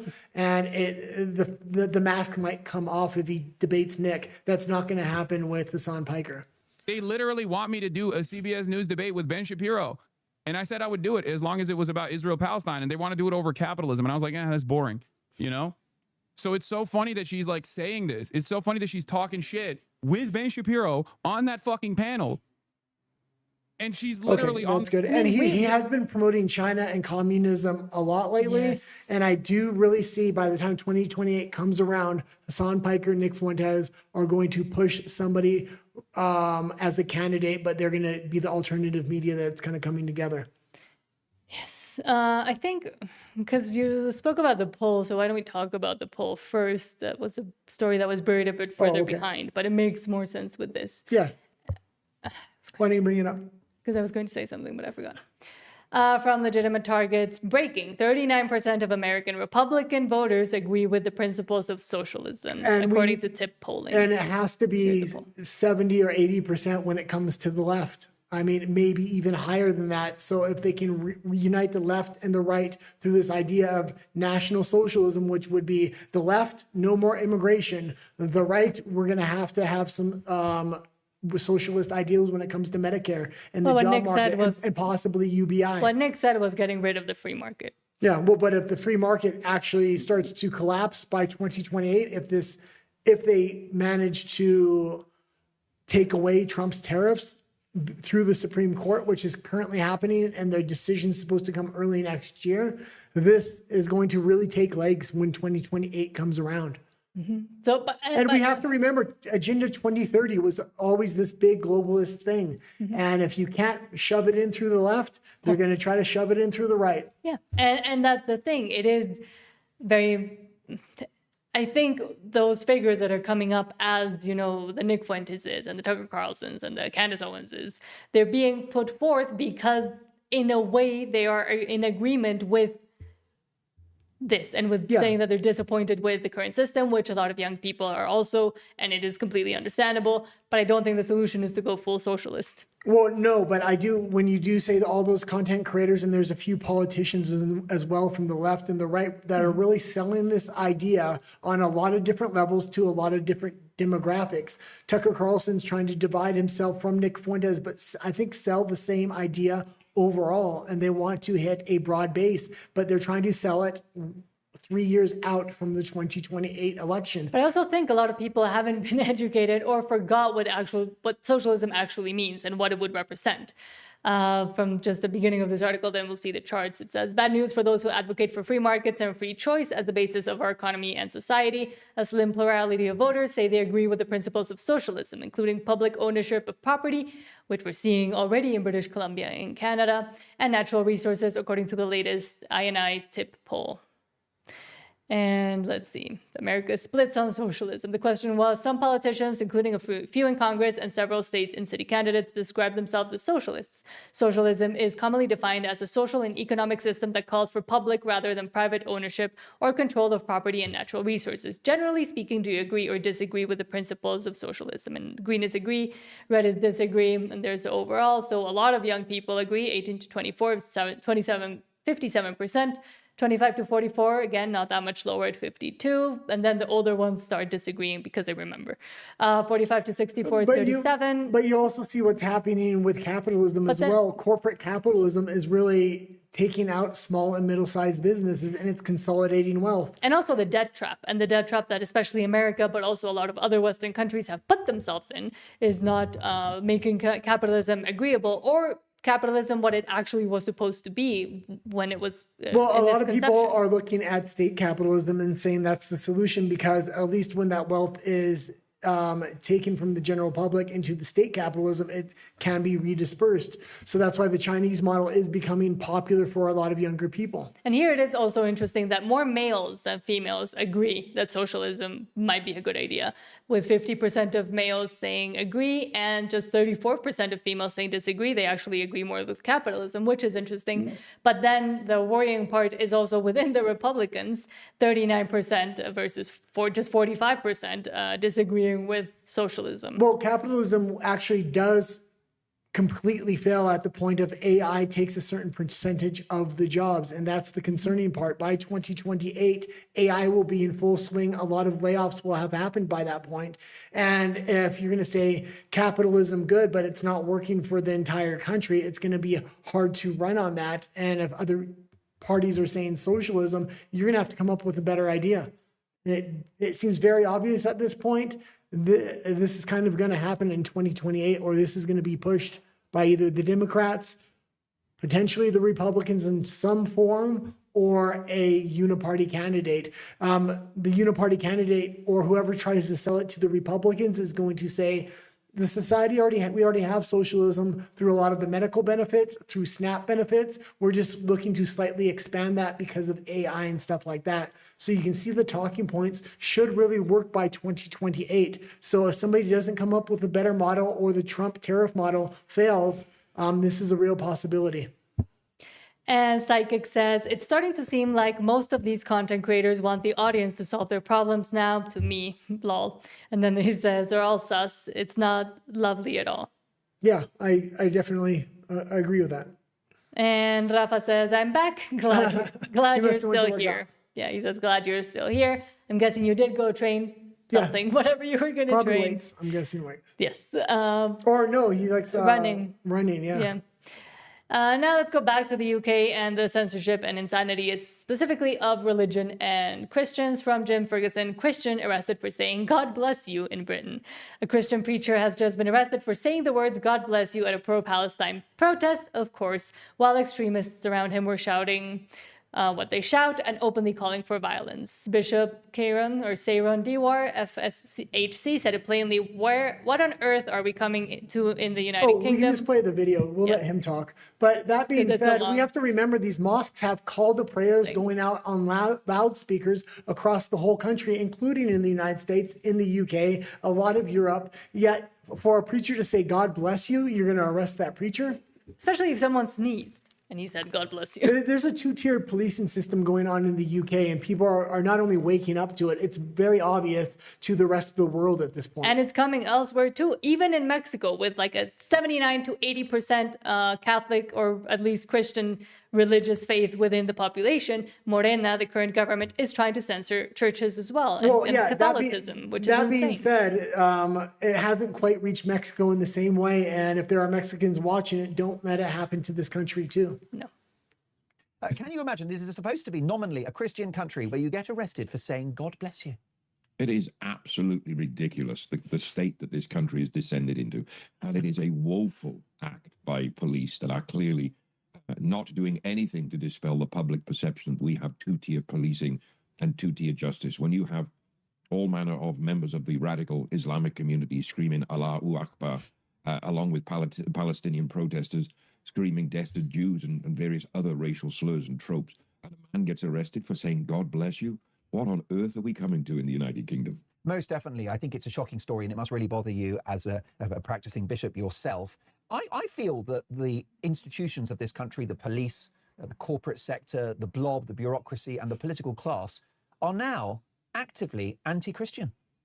I completely agree with you.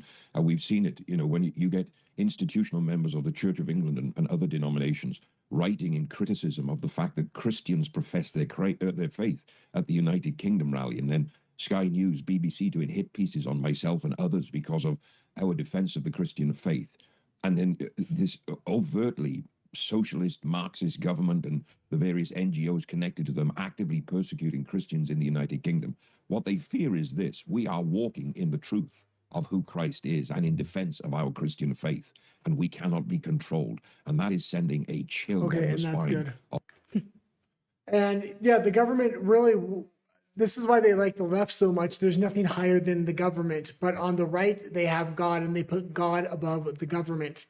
And that's why that was the difference between the American systems and a lot of other systems before. It wasn't the government that had all authority. It was God. Mm-hmm.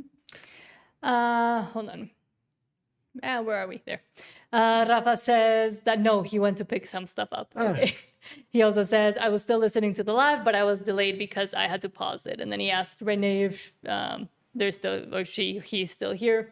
I guess not. We did lose most of the audience after Candace, yeah. But I mean, again, this is why I do like to do the news and be able to, you know, confirm with sources and actually expand upon points and talk about things. Okay, like I said, I like Candace, you don't. I actually thought Rafa got mad when I said I was going to upload a Fatima Bosch video. And that's why he wasn't speaking it. And I was like, no, don't actually leave the channel.